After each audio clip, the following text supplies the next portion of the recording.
જેટલી celebrity even રેખા છે, કોઈ પણ રેખાની એજ તો 65-70 જેવી હશે પણ તો શી સ્કિન લુક સો ગુડ. વાત સાચી. હા તો એ હાઇલ્યુરિક એસિડ પરમેનન્ટ હેર રિમૂવલ મેં મારી કાઢી નાખી ને પરમેનન્ટ. મારે આવું ઉગે જ નહીં. હા વ્હાઈટ આવે પણ બ્લેક આવે જ નહીં, કારણ કે ડેઈલી મગજમારી થતી હતી. ઓહ, તો તમે પોતે લેઝર કર્યું છે. મારે કે ફૂલ બોડી હેર નીકળી ગયા છે. પ્રોબ્લેમ અમારી પાસે એ છે કે સારું થવું અને સારું રહેવું બે અલગ છે. હેર ફોલિંગ માટેના છે ને 5 રીઝન કોમન છે. એટલા બધા પેશન્ટ અમે એવા જોઈએ છે કે 15 વર્ષ પહેલા જે દેખાતા એવા જ આજે દેખાય છે. હવે આટલા વર્ષો પછી જ્યારે જોઈએ તો ટીના મુનીમના ચહેરા પર એજ ફેક્ટર બહુ જ સરળતાથી દેખાય છે. પણ નીતા અંબાણી જ્યારે સ્ક્રીન પર આવે છે 60 તો બહુ મોટો નંબર છે, પણ એમને જોઈને ક્યારેય નથી લાગતું. ટીવીમાં એડ જોઈને લગાવે છે. હા વાત સાચી. બધા પ્રભાવિત થાય છે. અમે લોકો તો મતલબ હું તો માસ કોમ ભણેલી છું તો એ એડથી પ્રભાવિત થાઉં છું. તો સનસ્ક્રીન લગાડવાની પણ ટેકનિક હોય. આમ એક જ સાઈડ લગાડવાનું, આપણે બીજી ક્રીમની જેમ આમ ગોળ ગોળ ફેરવી નહીં દેવા. અને 1 ગ્રામ પૂરેપૂરું આંગળી આખી હોય ને લોકો હું એટલું જ લગાડે. અમે જે સનસ્ક્રીન તો એ કે અમારે 3 મહિના ચાલ્યું. હવે 30 ગ્રામની ટ્યુબ 3 મહિના ચાલે તો લગાડે કેટલું? સ્કિનને ચખાડતું હોય ખાલી. ખ્યાલ આવે તો લિબરલી લગાડ.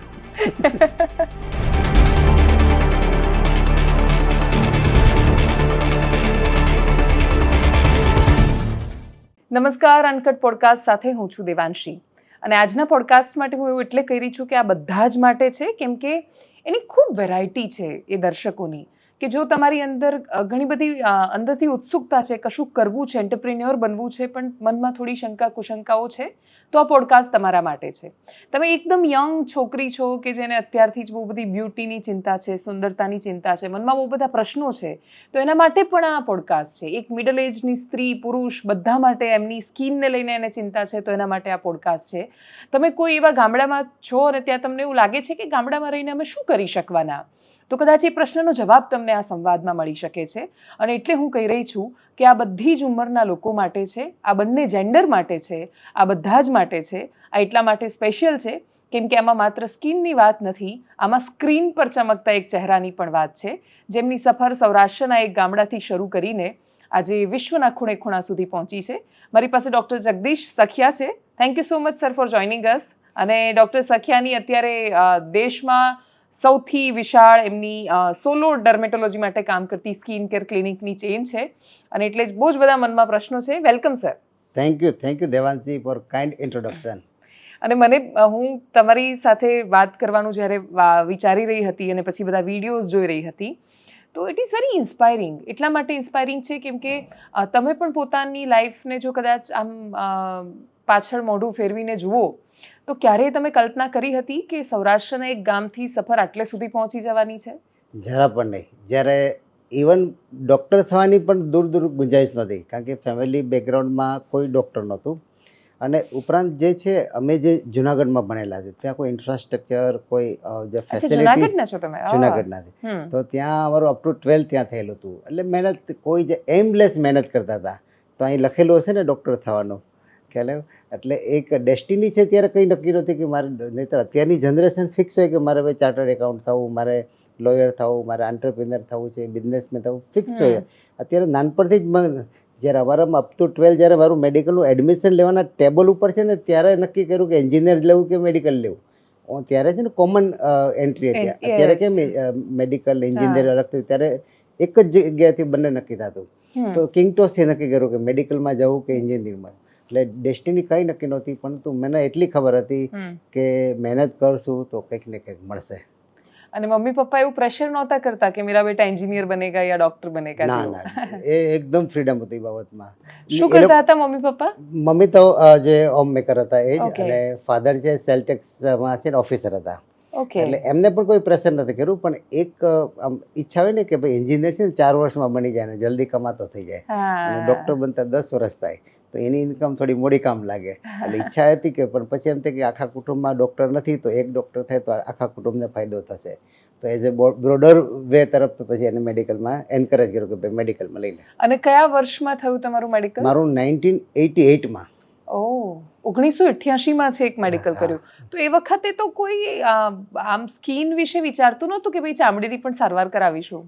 સ્કિનમાં કોઈ એડમિશન નહોતું લીધું. જે સૌથી છેલ્લે હોય ને એ લોકો સ્કિનમાં લેતા. અમે લાસ્ટ બેન્ચ વાળા કહેવાય.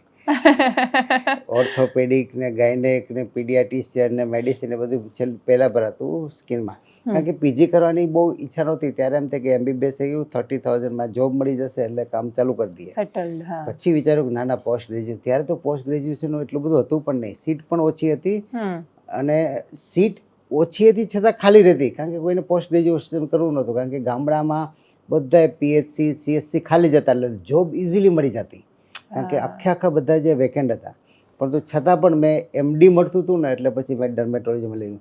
બાકી બધી ડિપ્લોમામાં ઘણી બધી આંખમાં મળતું હતું, કાનમાં ENT સર્જનમાં મળતું હતું, તો ડિપ્લોમા મળતું. મેં કહ્યું નહીં કરવું તો MD મોટું કરું. એટલે MD છે ને 3 વર્ષનું હોય ને ડિપ્લોમા 2 યરનું હોય. તો પછી MD સ્કિનમાં મળી ગયું તો પછી લઈ લીધું. મેં એટલું જ વિચાર્યું કે ગમે એ બિલ્ડિંગ હોય ને એમાં એક ઉપર અગાસી તો હોય જ, એટલે ટોપ તો હોય જ, તો ત્યાં પહોંચશું. નાની તો નાની, ભલે ને નાની બ્રાન્ચ રહી, પરંતુ અત્યારે સ્કિન જે છે સૌથી ફાસ્ટેસ્ટ ગ્રોઈંગ બ્રાન્ચ છે. આઉટ ઓફ 27 ડિફરન્ટ જે મેડિકલ ફ્રેટર્નરી બ્રાન્ચીસ છે, ગેસ્ટ્રોથી માંડીને સાયકિયાટ્રિક, ફિઝિશિયન, 27 ડિફરન્ટ બ્રાન્ચ છે. એમાં અત્યારે ફાસ્ટેસ્ટ ગ્રોઈંગ છે એ ડર્મેટોલોજી બ્રાન્ચ છે. અને તમે અત્યાર સુધીમાં કેટલા ચહેરાઓ એવા હશે કે જેને એની મનગમતી સુંદરતા આપી છે? ઘણા બધા. અરે એ સક્સેસ સ્ટોરી યાદ કરી અત્યારે પણ મારી પાસે જે હવે કેટલા 27 યર્સ થયા છે, તો અત્યારે એના છોકરાને લઈને આવે અને એના છોકરાના છોકરાને લઈને આવે, તો એ ગ્રાન્ડ મધર થઈ ગઈ છે ઘણી તો. બરાબર. તો એ હજી પણ લે હવે, એટલે એ નાના છોકરા માટે તો કોઈ બ્યુટી ટ્રીટમેન્ટ પર સ્કિન ડિસીઝ કંઈ પણ થાય તો તરત મને યાદ કરે, કારણ કે મેં એક જમાનામાં એને મેં સારી કરેલી છે. એટલે મોર દેન 5 લાખથી વધારે પેશન્ટ મેં જોયેલા છે આ 27 યર્સમાં. અને સક્સેસ સ્ટોરી ગણીએ તો બહુ, કારણ કે પહેલાં 15 વર્ષ તો મેં ખાલી સ્કિન ડિસીઝ જ જોયા છે. કારણ કે સ્કિન ડિસીઝ એટલા બધા અત્યારે 5,000થી વધારે સ્કિન ડિસીઝ છે. અને પોલ્યુશન વધતું જાય છે, અને UV રેઝ છે, અને ઘણા બધા સ્ટ્રેસ ફેક્ટર છે, ઇમ્બેલેન્સ ડાયટ છે, એટલે skin disease day by day વધતા જાય છે. અને તમને આશ્ચર્ય થશે કે અત્યારે જો કરંટમાં 140 કરોડની વસ્તી વચ્ચે ખાલી 17,000 ડર્મેટોલોજીસ્ટ છે. અને જ્યારે મેં પાસ કર્યું ત્યારે તો ખાલી 5,000 ડર્મેટ હતા આખા ઇન્ડિયામાં, ખાલી 5,000 100 કરોડની વસ્તી વચ્ચે. તો નંબર ઓફ ક્વોલિફાઈડ ડર્મેટોલોજીસ્ટ બહુ ઓછા હતા.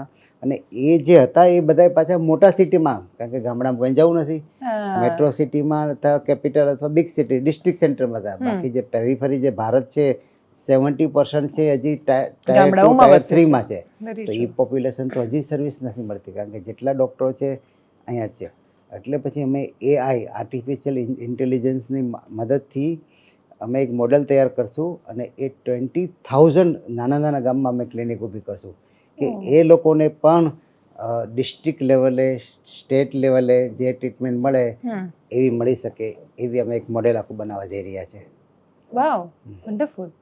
અને તમે આટલા બધા લોકોને જોયા, આટલા બધાને ટ્રીટ કર્યા, અને બ્યુટી શબ્દ છે વારંવાર આવ્યો હશે, તો મને એ પણ સમજવાની બહુ જ ઈચ્છા હતી કે સૌરાષ્ટ્રના જુનાગઢથી લઈને દુનિયાના ખૂણે ખૂણે પહોંચ્યા પછી, વિવિધ પ્રકારના લોકો, એમની ચોઇસીસ, એ બધું જોયા પછી તમે બ્યુટીને શું સમજ્યા છો? બ્યુટી છે ને એક બ્રોડર સબ્જેક્ટ આસ્પેક્ટ છે, કારણ કે બ્યુટી ખાલી પહેલાં તો આપણે ગોરો એટલે બ્યુટી, તો પછી તો વેસ્ટર્ન કન્ટ્રીમાં યુરોપમાં તો બધા બ્યુટી કહે છે કે ત્યાં પણ એવું નથી. ત્યારે પણ જ્યારે મિસ ને મિસિસ ને વર્લ્ડ જ્યારે છે એમાં ફેર સ્કિનમાં પણ ઘણા બધા બહાર નીકળી જાય છે. તો ખાલી બ્યુટી એટલે ફેરનેસ નહીં, એ વિધિન અંદરથી ઉપર બધું જોવું પડે. તમારી ઇન્ટરનલ હેલ્થ પણ ઓટોમેટિક સ્કિન ઉપરથી ખબર પડી જાય. તમારી ઇન્ટરનલ હેલ્થ છે એ આ મિરર કહેવાય. સ્કિન છે ને તમારા ઇન્ટરનલ હેલ્થનું મિરર કહેવાય. અમે સ્કિન ઉપરથી કહી શકીએ તમને ડાયાબિટીસ, તમને થાઇરોઇડ, તમને અસ્થમા, તમને એક્ઝિમા, ક્યાં ક્યાં ડિઝીઝ છે એની બધી પફીનેસ ઉપરથી તમને ખ્યાલ આવી શકે, તમારા સ્કિનના સેગીનેસ ઉપરથી ખ્યાલ આવી શકે. તમે જો એથ્લેટિક હોય એનો સ્કિન કેવી સરસ હોય, બરાબર, કોઈ પણ રોગ, એટલે સ્કિન ઉપરથી ઘણો બધો ખ્યાલ. એટલે બ્યુટી છે એ બ્રોડર. આપણું જે ફેસ છે ને અમે એને પહેલાં 4 ભાગમાં ડિવાઈડ કરીએ. એક તો સિમેટ્રી, તમે જો ફેસ સિમેટ્રી હોવું જોઈએ, ગમો બ્યુટીફુલ વ્હાઇટ સ્કિન હોય, થર્ડ આમ ત્રાસો હોય, પતી ગયું, બરાબર, તો સિમેટ્રી હોવી જોઈએ. પછી પ્રપોર્શન હોવું જોઈએ, કે ધારો કે ફોરહેડ છે 1/3 હોવું જોઈએ, મિડ ફેસ 1/3 હોવું જોઈએ, અને લોઅર ફેસ 1/3 હોવું જોઈએ. તો એ પ્રપોર્શન પણ પરફેક્ટ હોવું જોઈએ, કારણ કે જ્યારે બ્યુટી કોન્ટેસ્ટ હોય ને ત્યારે આ પ્રપોર્શન જોવે, સિમેટ્રી જોવે, પેલું એ થયું. પછી થર્ડ છે તમારી સ્કિનની ક્વોલિટી જોવે, કે ભાઈ સ્કિનનો ટોન કેવો છે, એમાં કોઈ ફ્રેકલ્સ, કોઈ પિગમેન્ટેશન કે નથી, એમાં કોઈ સ્કાર નથી, કોઈ મોલ નથી, કોઈ લાંછન, કોઈ ઇન્જરીના માર્ક નથી, ખ્યાલ આવ્યો? તો એ તમારી સ્કિનનું ઉપરનું આઉટર લેયર જે હોય છે એ ખાસ જરૂર છે. અને ચોથું છે એ તમારી સેગીનેસ છે સ્કિનની, જે ટાઈટ તમે જુઓ અપ ટુ 20-30 યર્સ લગી સ્કિન એકદમ ટાઈટ હોય. જેમ જેમ એજ થાય ગ્રેવિટીને લીધે આપણી સ્કિન સેક થાય, એટલે જો લાઈન છે એ જતી રહે, નેઝોલેબિયલ ફોલ્ડ ડેવલપ થવા માટે, આંખમાંથી હોલોનેસ ડેવલપ, એ બધું ગ્રેવિટીની સાથે એ ડેવલપ થાય. તો સેગીનેસને એવું જોઈએ, સ્કિન ટોન સરસ હોવું જોઈએ, સ્કિન તમારી પ્રપોર્શનમાં હોવી જોઈએ, અને સ્કિન તમારી સિમેટ્રિકલ હોવી જોઈએ. આ બાજુ હોવી એ જ આ બાજુ હોવી જોઈએ. 5-10% ચાલે પણ ગ્રોસ તમારું નહીં ચાલે. તો આ બધું ત્યારે સારું હોય કે તમારું બાકીનું બધું સારું હોય. તો કદાચ અમે ટ્રીટમેન્ટથી સારું કરી દઈએ પરંતુ એ ટકે નહીં, કાં તમારે વારંવાર અમારી પાસે આવવું પડે. પરંતુ જો તમારી ઇન્ટરનલ હેલ્થ, તમારું ફૂડ, તમારું લાઈફસ્ટાઈલ, તમારું સ્લીપ પેટર્ન, તમારી એક્સરસાઇઝ, મેડિટેશન અને જે સૌથી સ્ટ્રેસ વગરની લાઈફ હોય તો તમારી સ્કિન લાંબો સમય અમારી મિનિમમ હેલ્થની વગર રહી શકે. ક્યાં વાત હે. અને એક ડોક્ટર આવું સજેસ્ટ કરે કે અમારી ઓછી હેલ્પથી તમે સાજા થઈ શકો છો. તો તમે જે સ્કિન ડિસીઝની વાત કરી કે 5,000 જેવા છે ડિસીઝ, કયા કયા એવા રોગ છે કે જે મોસ્ટ કોમન જોવા મળે છે? સૌથી પહેલાં તો છે ને એ જ વાત, પીડિયાટિક બચ્ચાઓ લોકોમાં છે ને સૌથી વધારે એટોપિક ડર્મેટાઇટિસ, એક્ઝિમા વધારે થાય. એ લોકોમાં ગમરિયા વધારે થાય, બેક્ટેરિયલ, ફંગલ, વાયરસ ઇન્ફેક્શન વધારે વારંવાર થયા રાખે. પછી નેપીરેસિસ, જે ટોયલેટની જગ્યાએ વારંવાર ડાયરિયા થાય, વારંવાર યુરિનેશન કરતું હોય તો નેપીરેસિસ થાય, એ ટાઈપના. પછી પામો પ્લાન્ટર થાય, પગના હાથમાં સ્કિન થોડી એક્સપોલ્યુશન થાય. તો આ બધા પીડિયાટિક છે. એ લોકોને વાયરલ ઇન્ફેક્શન વારંવાર થાય એટલે સ્કિનમાં ચેન્જીસ તરત, રેસિસ તરત ડેવલપ થઈ જાય.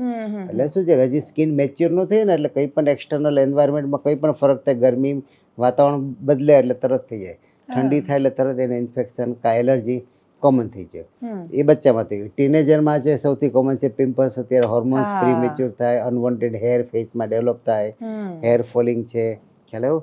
અને અત્યારે ઓબેસિટી ઘણી બધી થઈ તો ફંગલ ઇન્ફેક્શન, પરસ્પાયરેશનને લીધે એ ઇન્ફેક્શન વારંવાર થઈ શકે. પછી બાકી તો પિમ્પલ્સથી માંડીને સફેદ ડાઘ છે, વિટિલિગો છે, પછી અર્ટિકેરિયા, આપણે સીળવા કહેવાય, કરોળિયા કહેવાય, ફંગલ, બેક્ટેરિયલ, વાયરસ ઇન્ફેક્શન, તજા ગરમી કહેવાય.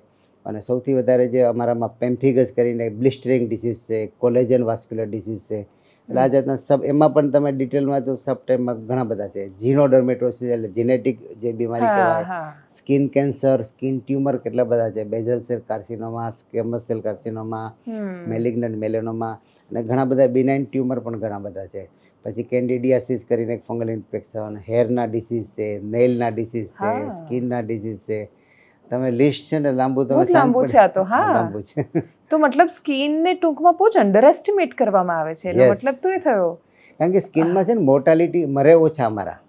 કારણ કે મોર્ટાલિટી જે બ્રાન્ચમાં હોય ને, ફિઝિશિયનમાં અને બધામાં એટેક છે, ઘણું બધું. સ્કિનમાં શું છે કે અમારામાં શું છે, મોર્ટાલિટી ખાલી 3 જ ડિસીઝમાં પેશન્ટ મરી શકે. એક પેમ્ફિગસ છે, એક કોલેજન વાસ્ક્યુલર ડિસીઝમાં એક એસએલઈ છે, અને એક ડ્રગ રિએક્શન છે કે એક સ્ટીવન જોન્સન સિન્ડ્રોમ કરીને એક ડિસીઝ છે. તો એ 3માં જ પેશન્ટ એક્સપાયર થઈ શકે. બાકી અમારા, અને એમાં શું થાય, સ્કિનને કંઈ થાય, આખી સ્કિન નીકળી જાય, તમારી દાઝી ગયા હોય ને એવી સ્કિન આખી નીકળી જાય, બન્સ જેવું. બાકી 4,997 પેશન્ટ ડિસીઝમાં પેશન્ટ મરતા નથી. અને એટલા માટે પેલું આમ હાઈ બાપા કે તોબા તોબા એવું વર્તન એમાં નથી થતું. આમ સ્કિનની હું જ્યારે વાત કરું એટલે એક મોસ્ટ કોમન ક્વેશ્ચન જેનાથી શરૂ થાય છે એ તમને, મને એવું લાગે છે કોઈ પણ ઇન્ટરવ્યુ નહીં હોય કે જેમાં તમને નહીં પૂછાયો હોય, ને એ છે કે પિમ્પલ્સ. કે કોઈ છોકરી કે છોકરો કોઈ જ બાકાત નથી. પહેલાં એવું હતું કે છોકરીઓ જ ખાલી પિમ્પલ્સની ચિંતા કરતી હતી, હવે તો છોકરાઓ પણ એટલા બધા બ્યુટી કોન્શિયસ થઈ ગયા છે.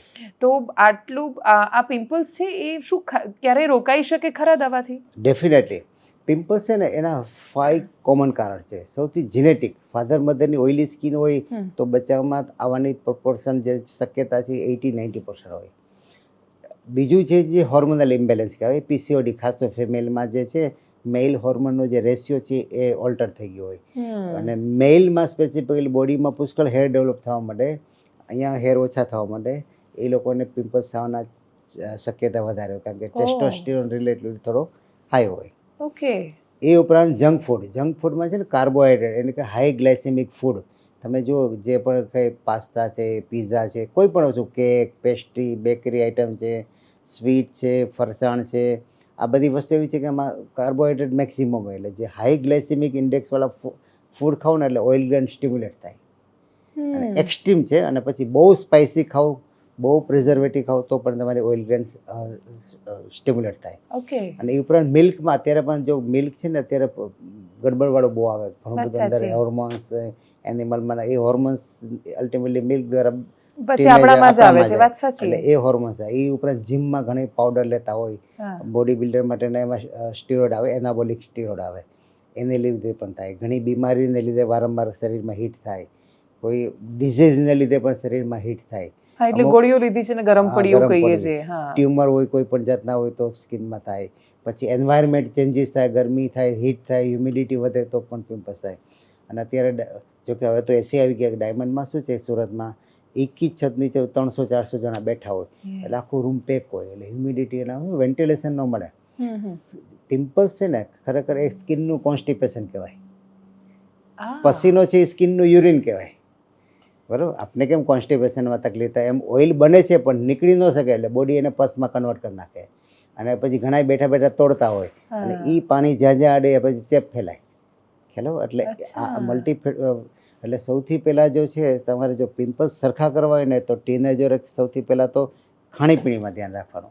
એ ઇઝીએસ્ટ વે. આપણે એને નથી કહ્યું કે ભાઈ કાયમી નહીં ખાઓ, પણ વીકમાં 4-4, 5-5 વખત ખાતો એની જગ્યાએ વીકમાં 1 વખત ખાવું. ક્વોન્ટિટી ઘટાડી દો અને ફ્રિકવન્સી ઘટાડી દો. એન્જોય કરો સન્ડે, પણ 6 દિવસ તો બોડીને ડિટોક્સ કરવાનો ટાઈમ આપવો પડે. બોલું તો ત્રીજે દિવસે ઊભા હોય, પાછા જો કોફી એટલા પીતા હોય, સુગર એટલું બધું લેતા હોય, એટલે સ્કિનને દુઃખ લાગી જાય. આપણને દુઃખ લાગે એમ સ્કિનને પણ દુઃખ લાગી જાય. એટલે સૌથી પહેલી ખાણીપીણી, પછી એક તો પર્સનલ હાઇજીન. છોકરીઓ તો હજી ચહેરો ધોતા હોય, છોકરા ચહેરા જ નહીં ધોતા હોય. પેલી ખબર છે ને કે લેડીઝ જ્યારે ચહેરો ધોવે ને એટલે સમજી લઉં કે હવે ક્યાંય બહાર જવાનું નથી, અને પુરુષ ચહેરો ધોવે ને એટલે સમજો હવે ક્યાંક બહાર જાય છે. એટલે એ હાઇજીન બહુ. અને ત્રીજું લેડીઝમાં ઇમ્પોર્ટન્ટ એ છે કે રોંગ કોસ્મેટિક, જે આ પેલીને સારું લાગે તો એ કોસ્મેટિક હું મારા ફેસમાં યુઝ કરું, આ યુટ્યુબમાં આ સેલિબ્રિટી એન્ડોર્સ કરે તો હું પ્રોડક્ટ યુઝ કરું, એને લીધે એની સ્કિનને માફક ન આવે એ પ્રોડક્ટ યુઝ કરે એટલે છિદ્રો બધા થઈ જાય, પેક. એટલે જે પણ પ્રોડક્ટમાં નોન કોમેડોજેનિક લેબલ લખેલું હોવું જોઈએ કે જેનાથી તમારા છિદ્રો પેક નથી, એવી પ્રોડક્ટ જેને સ્પેશિયલી એકને પ્રોન સ્કિન હોય ને, કે જેને પિમ્પલ્સ થવાની શક્યતાવાળી સ્કિન હોય ને, એ લોકોએ જે પણ પ્રોડક્ટ વાપરે એમાં નોન કોમેડોજેનિક લખેલું જ હોય. શું લખેલું હોય? નોન કોમેડોજેનિક. આનાથી પિમ્પલ્સ નહીં થાય.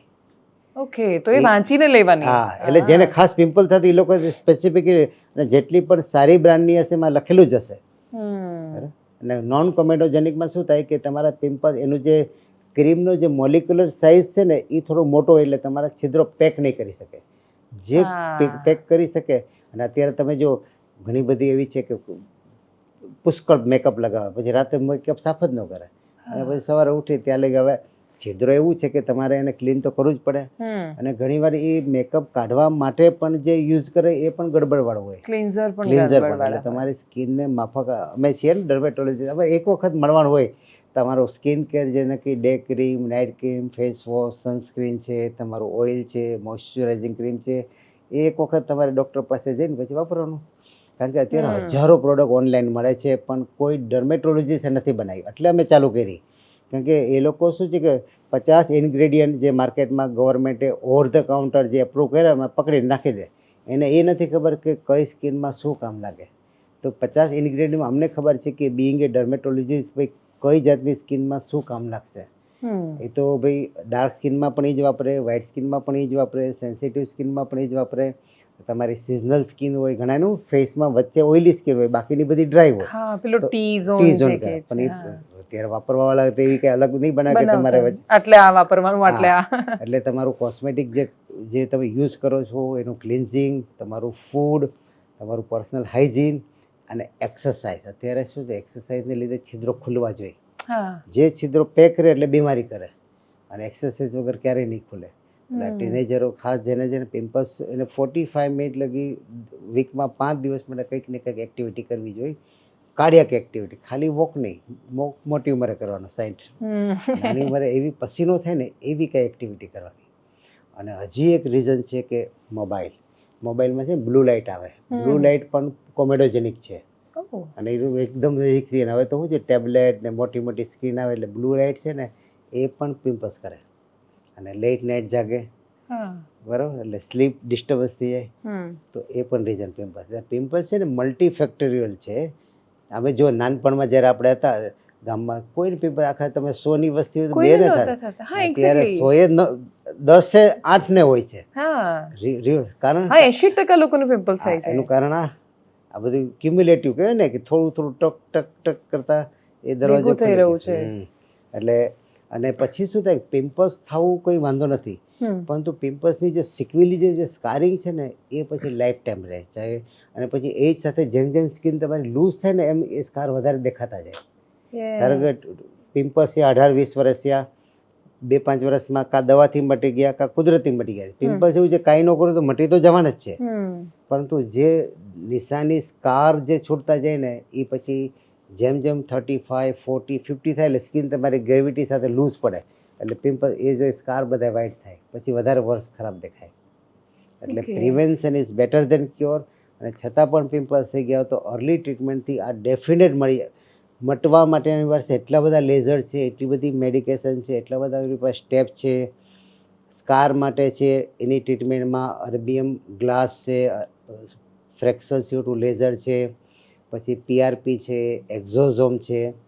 એની સિવાય થ્રેડ કહેવાય પીડીઓ થ્રેડ નીચેથી ને દોરા નાખી દે તે દોરા ફરતી જે સ્કિન બનાવે ને એ તમારો સ્કાર ઓછા કરે. એ સિવાય ફિલર પણ આવે, મિઝોબોટોક્સ પણ અંદર આવે, ડર્મેટો સર્જરી એમાં પંચ એલિવેશન, પંચ ગ્રાફ્ટિંગ, ડર્મલ ગ્રાફ્ટ, પછી સબસિઝન આ બધી મેડિકલ કન્ડિશન છે પણ 17 જાતની ડિફરન્ટ એકને સ્કારની પ્રોસિજર છે અને બીજા 15 જાતના અલગ અલગ પિમ્પલ્સને મટાડવાના મેડિસિન છે અને પ્રોસિજર છે. એટલે દરેક માટે કસ્ટમાઇઝ હોવું છે કે આના માટે આ જરૂર છે, આના માટે આ જરૂર છે. ઇવન ફેટ ટ્રાન્સફર ધારો કે પિમ્પલ્સને લીધે ગળાના ગાળ બેસી ગયા તમે અહીંથી ફેટ એબડોમનમાંથી ફેટ લઈ અને આમાં નેનો ફેટ કહેવાય અંદર ફેટ નાખી દઈએ તો એ પરમાનન્ટ રહે કારણ કે તમારી ફેટ છે. હા એટલો ફરો ડાયનેમિક થઈ જાય તમારું વજન ઘટે તો થોડું ઘટે અને વજન વધે તો થોડી મોટી થાય એટલો ફરક પડે પણ જેનું સ્ટેબલ વેઇટ હોય અને તમે ફેટ નાખી દો તો એ કાયમી માટે રહે. એટલે એક્સપર્ટ ડર્મેટોલોજીસ્ટ પાસે જો તમે ટ્રીટમેન્ટ કરો તો તમારું પિમ્પલ્સ ન મટે એવું આજ લગી અમે નથી જોયું. મેઇન છે ને ધીરજ, પેશન્સ પેશન્ટમાં ઓછી હોય છે કારણ કે ટ્રીટમેન્ટ કરે ને મહિના 2 મહિનામાં એટલે ઉપર તો તરત સારું થઈ જાય એટલે એ લોકો હવે કંઈ જરૂર નથી એટલે બંધ કરી દે એટલે ફરી થાય. આખી જે પિમ્પલ્સની ટ્રીટમેન્ટ છે ને 3 વર્ષની છે. પહેલાં 6 મહિના છે ને ઇન્ટેન્સિવ ટ્રીટમેન્ટ દર મહિને આવવાનું. બીજા 2.5 વર્ષ છે ને અમારી પાસે 3-4 મહિના આવે તોય ચાલે, કદાચ ન આવે તોય ચાલે. પરંતુ જે એને અમે રસ્તો બનાવ્યો હોય, જે ક્રીમ જે બનાવી લખી દીધી હોય, જે એની પ્રોડક્ટ બધી લખી હોય અને એની જે મેડિસિન છે કે ભાઈ વીકમાં 2 વખત વાપરવાની કારણ કે અમે છે ને ઓઇલ ગ્રેડને ધીરે ધીરે ધીરે નાની કરતા જાય. તમે જલ્દી નાની કરવા જાઓ ને તો આખી બોડી ડ્રાય થઈ જાય. આની સજા કંઈ બોડીને નહીં અપાય ને. અહીંયા ઓઇલ ગ્રેન પુષ્કળ છે પણ બોડી ઘણાનું ડ્રાય હોય. હવે તમે વધારે દવા આપો તો બોડી ડ્રાય થઈ જાય એટલે પછી અમે શરૂઆતમાં 6 મહિના ઇન્ટેન્સિવ આપીએ અને પછી મેન્ટેનન્સ આપીએ કે ટ્વાઇસ અ વીક લેવાની જેથી તમારી જે એક્ટિવ ગ્લેન્ડ હોય એ જ સુકાય પણ તમારી નોર્મલ ગ્લેન્ડને અસર ન થાય. એટલે પિમ્પલ્સ ડેફિનેટ મટી શકે છે પણ પ્રોવાઇડેડ કે એનો કોર્સ પૂરો કરે તો પિમ્પલ્સ અને સ્કાર એ ન મટે એવી કોઈ ગણ આજ લગી અમે જોયા નથી. પરંતુ યુઝ્યુઅલી છે ને પેશન્ટ થાકી જાય. હા ડેફિનેટલી કોસ્ટલી ટ્રીટમેન્ટ છે પરંતુ જેને પહેલેથી ધ્યાન રાખ્યું એને મિનિમમ સેશનમાં સારું થાય. જેને પહેલાં ધ્યાન ન રાખવું એને મલ્ટિપલ સેશન્સ લેવા પડે. એટલે અપ ટુ 60 to 80% સ્કારમાં ફાયદો થાય અને પિમ્પલ્સમાં 100% ફાયદો થઈ શકે.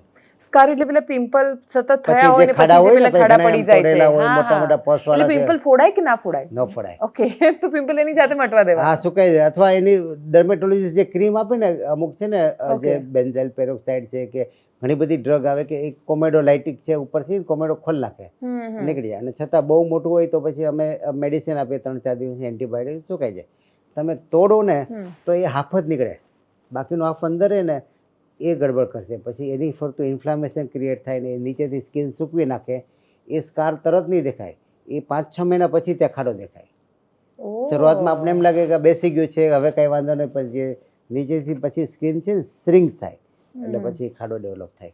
ઓકે તો આ પછી આ પેલા બ્લેક હેડ્સ વ્હાઇટ હેડ્સ એ બધા આપણે કહીએ અને હા. જનરલી બ્લેક હેડ્સ જ છીએ પણ મોટાભાગના લોકોને વ્હાઇટ હેડ્સ હોય છે તો એ જે રીતે કાઢતા હોય છે પેલા ટ્રીટમેન્ટમાં પેલો આમ સળિયાથી ને બધું તો એવું કરી શકાય કે એ ના કરી શકાય, પણ એ છે ને પ્રોફેશનલ હેન્ડથી કરો તો વધારે સારું. જો પિમ્પલ્સના 4 પ્રકાર આવે. હમ. જે અર્લી તમે કહ્યું ને એ બ્લેક હેડ વ્હાઇટ હેડ્સ કહેવાય.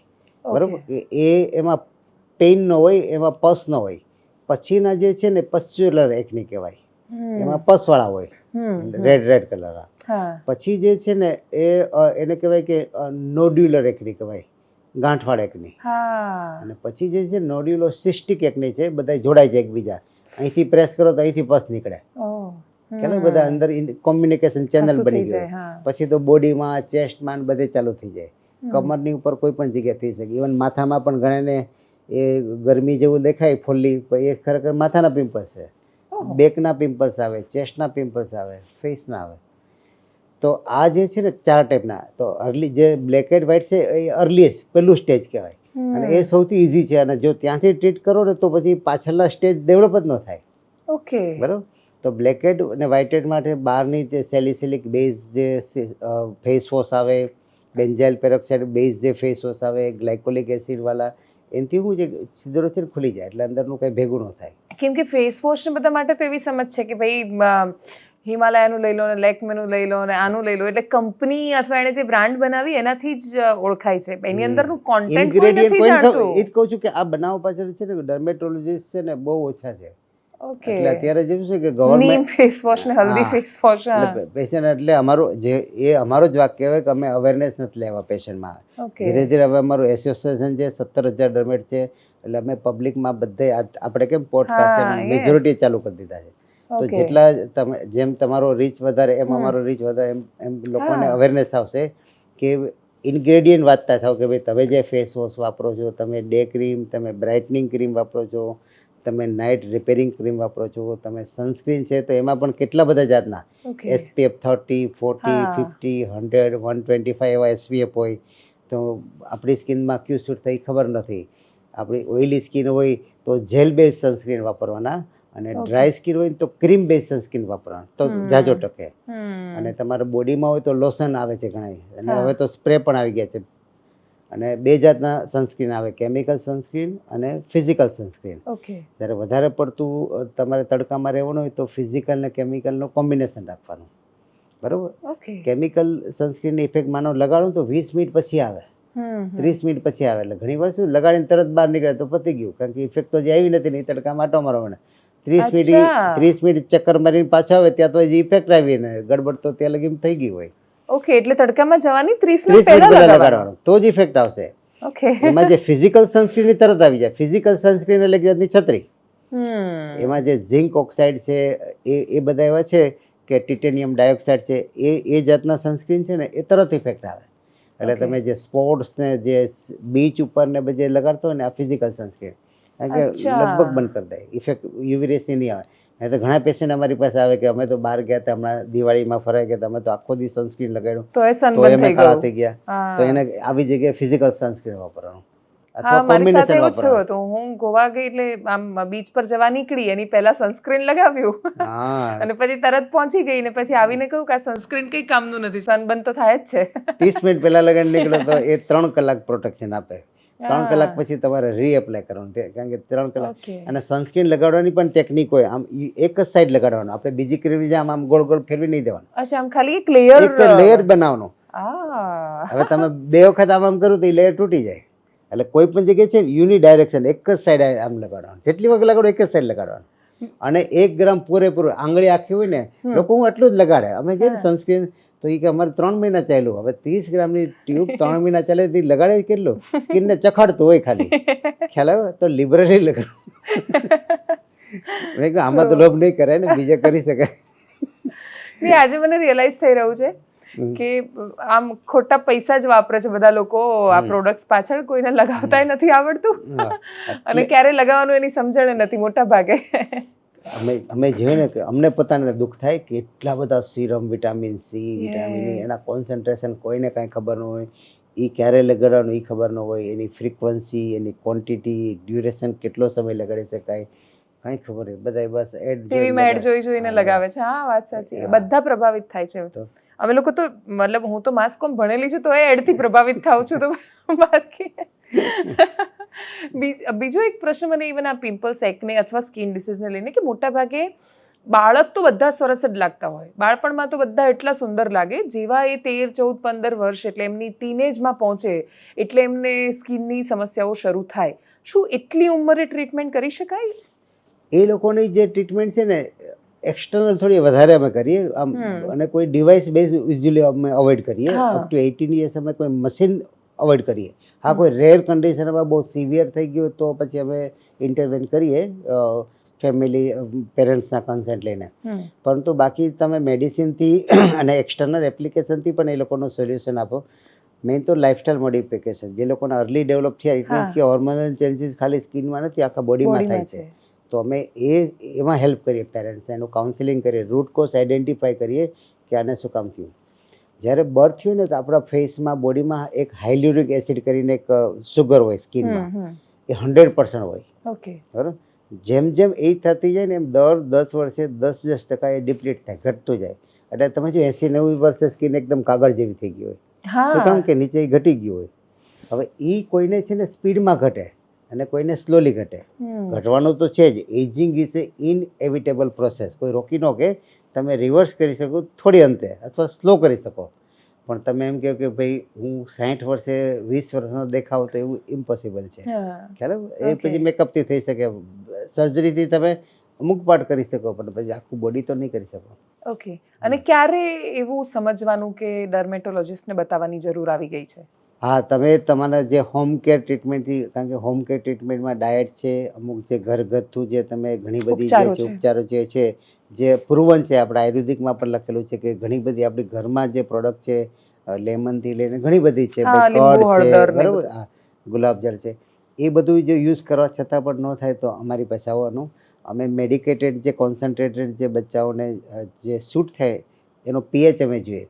ક્રીમમાં છે ને 3 વસ્તુ જોવાની હોય, એનું ઇન્ગ્રેડિયન્ટ, ઓકે, એનું કોન્સન્ટ્રેશન કેટલું છે, ભાઈ 0.1%, 0.2%, 0.012%, અલગ અલગ કોન્સન્ટ્રેશન આવે, બરાબર. તો એ કોન્સન્ટ્રેશન પણ એ ઇક્વલી ઇમ્પોર્ટન્ટ છે. અને એક બીજું છે કે એમાં કેમિકલ ફ્રી વધારે હોવું જોઈએ. આમાં શું છે, ફ્રેગ્રન્સ ઘણું હોય, એમાં પેરાબીન જે હોય ને કે જે સ્કિનને ડેમેજ થવા ઇન્ગ્રેડિયન્ટ, પેશન્ટને ફીલ ગુડ ફેક્ટર થાય ને એવા ઘણા ઇન્ગ્રેડિયન્ટ હોય, પણ જે કામના ન હોય.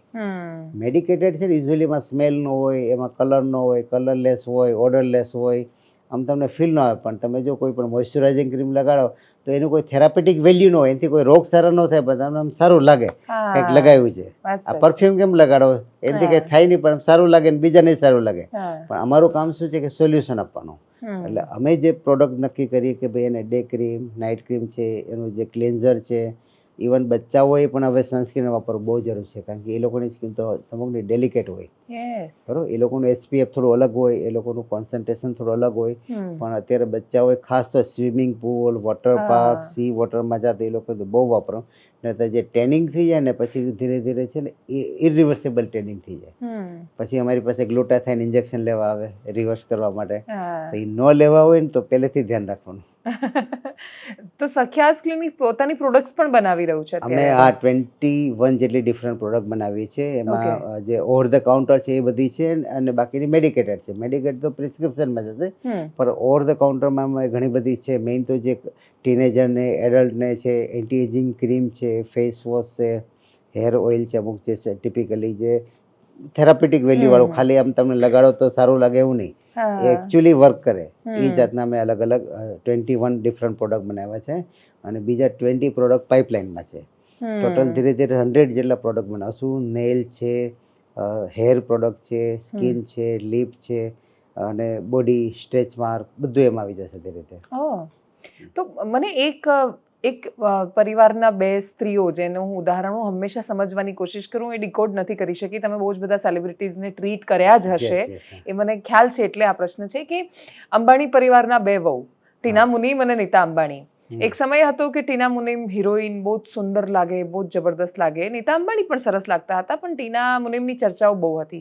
હવે આટલા વર્ષો પછી જ્યારે જોઈએ તો ટીના મુનીમના ચહેરા પર એજ ફેક્ટર બહુ જ સરળતાથી દેખાય છે, પણ નીતા અંબાણી જ્યારે સ્ક્રીન પર આવે છે ત્યારે એમની સ્કિન એકદમ એવું લાગે કે આ ખબર જ ના પડે કે આટલી 50 ઉપરની એમની ઉંમર છે, આટલી બધી 60. યસ, તો હવે 60 તો બહુ મોટો નંબર છે, પણ એમને જોઈને ક્યારેય નથી લાગતું. એવું કેવી રીતે થઈ શકે? એમાં અમારા બધાનો રોલ છે. અત્યારે છે ને તમારી સ્કિન છે ને, મારી પાસે 25 વર્ષથી પેશન્ટ મારી પાસે આવતા છે, બરાબર? ઓકે. એટલા બધા પેશન્ટ અમે એવા જોઈએ છે કે 15 વર્ષ પહેલાં જે દેખાતા એવા જ આજે દેખાય છે, 20 વર્ષ પહેલાં દેખાય. કારણ કે એ લોકો અમે એને આખો એક રેજિમેન આપીએ. એક જે છે ને ક્રાઇસિસ મેનેજમેન્ટ ટ્રીટમેન્ટ કહેવાય કે ભાઈ પિમ્પલ્સ આવ્યા, કોઈ એલર્જી થઈ ગઈ, કોઈ ખંજવાળ આવી ગઈ, કોઈ ઇન્સેક્ટ બાઇટ થઈ ગઈ, ચિકન પોક્સ થઈ ગયો, કંઈ પણ ઇન્સ્ટન્ટ થઈ ગયો. અને એક છે કે લોંગ ટર્મ પ્લાનિંગ. તો અમારું કામ તમારે લોંગ ટર્મ પ્લાનિંગ માટે કે ભાઈ તમારી સ્કિનમાં શૂટ થશે. કારણ કે તમે જે બહાર જો આને કહેવાય એપિડર્મિસ અને નીચે છે એને કહેવાય ડર્મિસ. અપ ટુ 25-30 લગી ખાલી એપિડર્મિસ જ ટ્રીટમેન્ટ કરવાની, ડર્મિસની જરૂર નથી.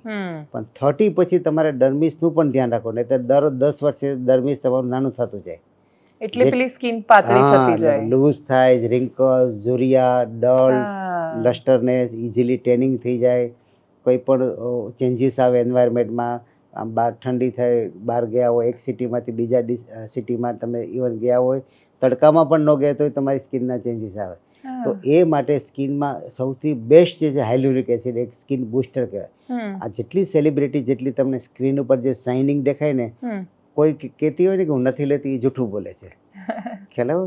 કારણ કે એ skin booster injection, skin booster છે ને એ ફિલરે નથી ને બોટોક્સ નથી, એ જસ્ટ હાઇડ્રેશન. તમારા સ્કિનમાં હાઇડ્રેશન લાવવા માટે એ બહુ જરૂરી છે.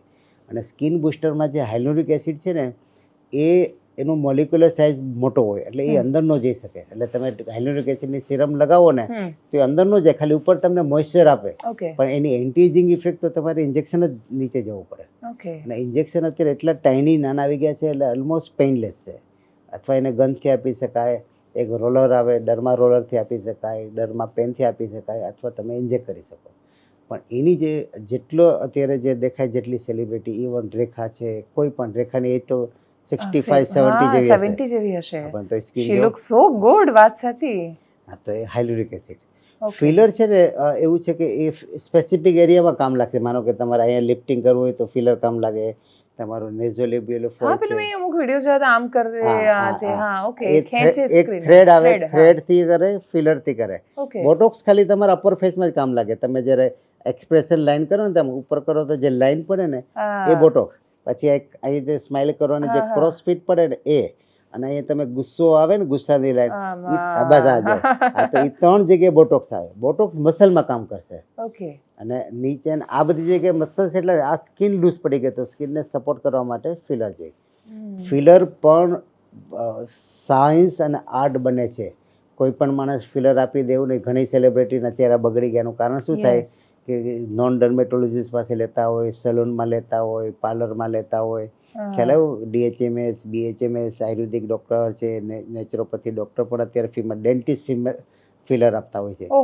તો એટલે શું ગવર્મેન્ટે કઈ બેરિયર નથી બનાવ્યું કે આ આપી શકે, એટલે બધે આપે. એટલે આમાં નામ ડર્મેટોલોજી ખરાબ થાય, ખરેખર એને આપ્યું જ ન હોય. તો ફિલર શું છે કે એનું સાયન્સ અને આર્ટ છે. કયા લેયરમાં તમારે મૂકવું, બોનમાં મૂકવું, મસલની ઉપર મૂકવું, મસલની નીચે મૂકવું, સ્કિનમાં મૂકવું. ખ્યાલ હોય? તો બધું નુકસાન ન કરે? નહીં, આ ફિલર FDA એપ્રુવડ છે. FDA એટલે અમેરિકન ગવર્મેન્ટે જે એપ્રુવ કર્યું એ સેફ્ટી માટેનું લાયસન્સ છે. એફિકસી નથી આપતું. સારું ન થાય એને કઈ લેવા દેવું, ગડબડ નહીં થવી જોઈએ. બરાબર? તમે એનું તમે સ્કિલ હોય, નોલેજ હોય, એક્સપર્ટાઇઝ હોય, તમે એની ટ્રેનિંગ લીધેલી હોય, તમે બધા વર્કશોપ એટેન્ડ કરેલો અને એનું સર્ટિફિકેટ તમારે મળી ગયું હોય એટલે તમે પછી આપી શકો. હવે ઇન્ડિયામાં એવું નથી. હું તને શીખવાડું તો તું આપી શકે. ડોક્ટર દેવાંશી થઈ શકે. અત્યારે સુરતમાં અત્યારે સુરત મ્યુનિસિપલ કોર્પોરેશન અત્યારે જે ઝોલાછાપ ડોક્ટરની પાછળ પડી ગઈ છે. સફાઈ અભિયાન ચાલી રહ્યું છે. કારણ કે કહું ને, સુરતમાં અત્યારે અમે ક્વોલિફાઈડ ડર્મેટોલોજીસ્ટ 125 છે અને અનક્વોલિફાઈડ 400 છે. ખ્યાલો. અને પેશન્ટ મૂંઝાય એ તો શું છે કે ચામડીનું દવાખાનું જોઈને ચડી જાય, બરાબર. સ્કિન સ્પેશિયાલિસ્ટ હવે BHMS છે કે જેને સ્કિનનું કંઈ ભેણા જ નથી, હોમિયોપેથિક ગોળી આવે અને એ લોકો અત્યારે સ્કિન સ્પેશિયાલિસ્ટ લખીને પછી ચલાવે પોતાની અને hospital. ગવર્મેન્ટ કંઈ કરતી નથી. અમારે એસોસિએશન કેટલી બધી કમ્પ્લેન કરી પણ નથી કરતા. એટલે પેશન્ટ તો બિચારું જે હોય એને તો સમજે કે ભાઈ સસ્તું છે, કારણ કે એક્ઝેક્ટલી, કેમ કે સ્કિનના ડોક્ટર મોંઘા બહુ હોય છે. મોંઘા હોય. પણ એમાં શું થાય કે એ જે છે ને ચાઇનીઝ મશીન લઈને બેઠા હોય 2 લાખનું, અને આ તમે FDA છે ને 35 લાખથી 60 લાખની વચ્ચે કોસ્ટનું મશીન મળે. ઓહો. હવે 30-15 ગણો તો ચાર્જ લઈ ન શકતા હોય તો એના કરતાં ડેફિનેટ મોંઘું પડે. પરંતુ આપણી સ્કિન છે ને પ્રાઇસલેસ છે. આપણે ગાડી જે છે પેટ્રોલની ગાડીમાં ક્યારેય ડીઝલ નહીં પુરાવીએ, ખ્યાલ આવે કેટલો સાચવીએ. ઇવન નાનું સ્કૂટર. હવે આ સ્કિનમાં આપણે ગમે કરીએ કોઈ પાસે, અમારી પાસે કોમ્પ્લિકેશનવાળા બહુ પેશન્ટ આવે, સ્કિન દાજી જાય, બર્ન્સ થઈ જાય, બરાબર, ડેમેજ થઈ જાય, સ્કાર થઈ જાય. હવે કેની પાસે ઓલા સબ સ્ટાન્ડર્ડ મશીન હોય, પેરામીટર ખબર ન હોય, એનું ભણેલા ન હોય, ખ્યાલ આવે, એનું કોઈ નોલેજ ન હોય અને એના કંઈ કોર્સ ન કરેલા હોય, કંપનીએ જે શીખવાડ્યું હોય, જેની પાસે મશીન લીધી એ પ્રમાણે ચાલુ કરી દે. એ પછી અભિમન્યુના કોઠા જેવું છે, ઘૂસી શકે પણ બહાર ન નીકળી શકે. ત્યારે પછી અમારી જરૂર પડે. ત્યાં તો પછી લેટ થઈ ગયો હોય, પછી પેશન્ટ સફળ થઈ ગયો. પ્રોબ્લેમ શું થાય, એ જેને કોમ્પ્લિકેશન થયું હોય ને આખું ઘર પછી સ્કિન ટ્રીટમેન્ટ ક્વોલિફાઈડ ડૉક્ટરથી બીવે. એના બધાને મને એમ થાય કે બધે એવું જ થતું હશે. એટલે એ અવેરનેસ બહુ જરૂરી છે કે ક્વોલિફાઈડ ડૉક્ટર પાસે કે એની ટ્રેનિંગ અથવા એના ગાઈડન્સ નીચે જે થતું હોય ને એ જગ્યાએ લેવી જરૂરી છે, કે જેથી ડર્મેટોલોજીસ્ટ રિસ્પોન્સિબિલિટી લે. પેલામાં હું રિસ્પોન્સિબિલિટી કંઈ નહીં, હાથ ઊંચા. શું ઇવન આ મેં અમુક હું વિડીયોઝ જોઈ રહી હતી જેમાં કે કોઈ બિયર્ડ એટલે દાઢી છોકરાઓએ ના કરાવવી પડે આખો દિવસ, એટલે એક ચોક્કસ શેપમાં, કે પછી આઈબ્રોઝ તો ત્યાં એ લેઝર કરાવી દે છે. એમાં શું થાય? એટલે એવી રીતે પરમનન્ટ હેર રિમૂવલ થાય? મેં મારી કાઢી નાખી ને. આ પરમનન્ટ? મારે આવું ઉગે જ નહીં. હા, વ્હાઈટ આવે પણ બ્લેક આવે જ નહીં, કારણ કે ડેઈલી મગજમારી થતી હતી. ઓહ, તો તમે પોતે લેઝર કર્યું છે? મારે કે ફૂલ બોડી હેર નીકળી ગયા છે. મારા તો ડેમોમાં મશીન આવે એટલે ડેમો લઉં એમાં જતા રહ્યા. નવાના મારી પાસે 135 લેઝર છે, 135 લેઝર, ખ્યાલ આવે. તો એમાં ડેમોમાં અત્યારે જ્યારથી સલમાન ખાને આજથી 20 વર્ષ પહેલા ફૂલ બોડી હેર રિમૂવલ કર્યું ને ત્યારથી અમારું કામ ઇઝી થઈ ગયું. કારણ કે ફૂલ બોડી હેર રિમૂવલનું અત્યારે ક્રેઝ એટલો બધો છે. પહેલાં તો 90 લેડીઝે 10 જેન્ટ્સ હોય હેર રિમૂવલ માટે. અત્યારે 2 સરખા જ થઈ ગયા છે. જેટલા એટલા છોકરાઓ પણ કરાવે છે. ખાસ તો જે હેર રિમૂવલ છે ને એક કોસ્મેટિક પર્પઝ માટે અને એક થેરાપેટિક પર્પઝ માટે પણ છે. કારણ કે જો હેર રિમૂવલ એવું છે કે વ્હાઇટ હેર થઈ જાય ને પછી નહીં જાય, એ તમે બ્લેક હેરને જ કાઢી શકો. તો લેડીઝ જેન્ટ્સ એમાં જે પ્રાઇવેટ પાર્ટમાં જે હેર હોય, પછી અમુક ઉંમર પછી હાથ સિવરિંગ થતું હોય, બ્લેડના કટ થઈ જાય હોય, પાર્કિન્સન ડિઝીઝ થાય, તો એ લોકો પહેલેથી જો બ્લેક હેર રહે તો એ કાયમી એને શાંતિ.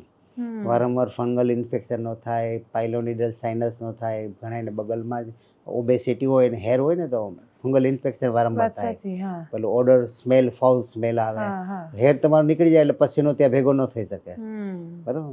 તો એનાથી એક થેરાપેટિક છે. પછી ઘણા એવે છે કે કિલોઇડ છે, ચેસ્ટમાં જ્યારે વેક્સ ને કંઈ કરાવે તો મોટી મોટી ફોલી થઈ જાય, બરાબર. તો એ લોકો માટે તો લેઝર હેર વરદાન છે.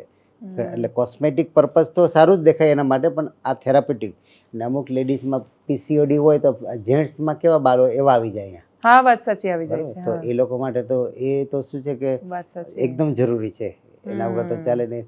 કારણ કે સેવિંગ કરે તો 2 દિવસમાં તો ઉગી જાય, અને જેમ જેમ સેવિંગ કરતા જાય એમ સ્કિન થઈ જાય. આખી આમ સ્કિન એટલી ડાર્ક જ થઈ જાય, જુદી જ પડી જાય.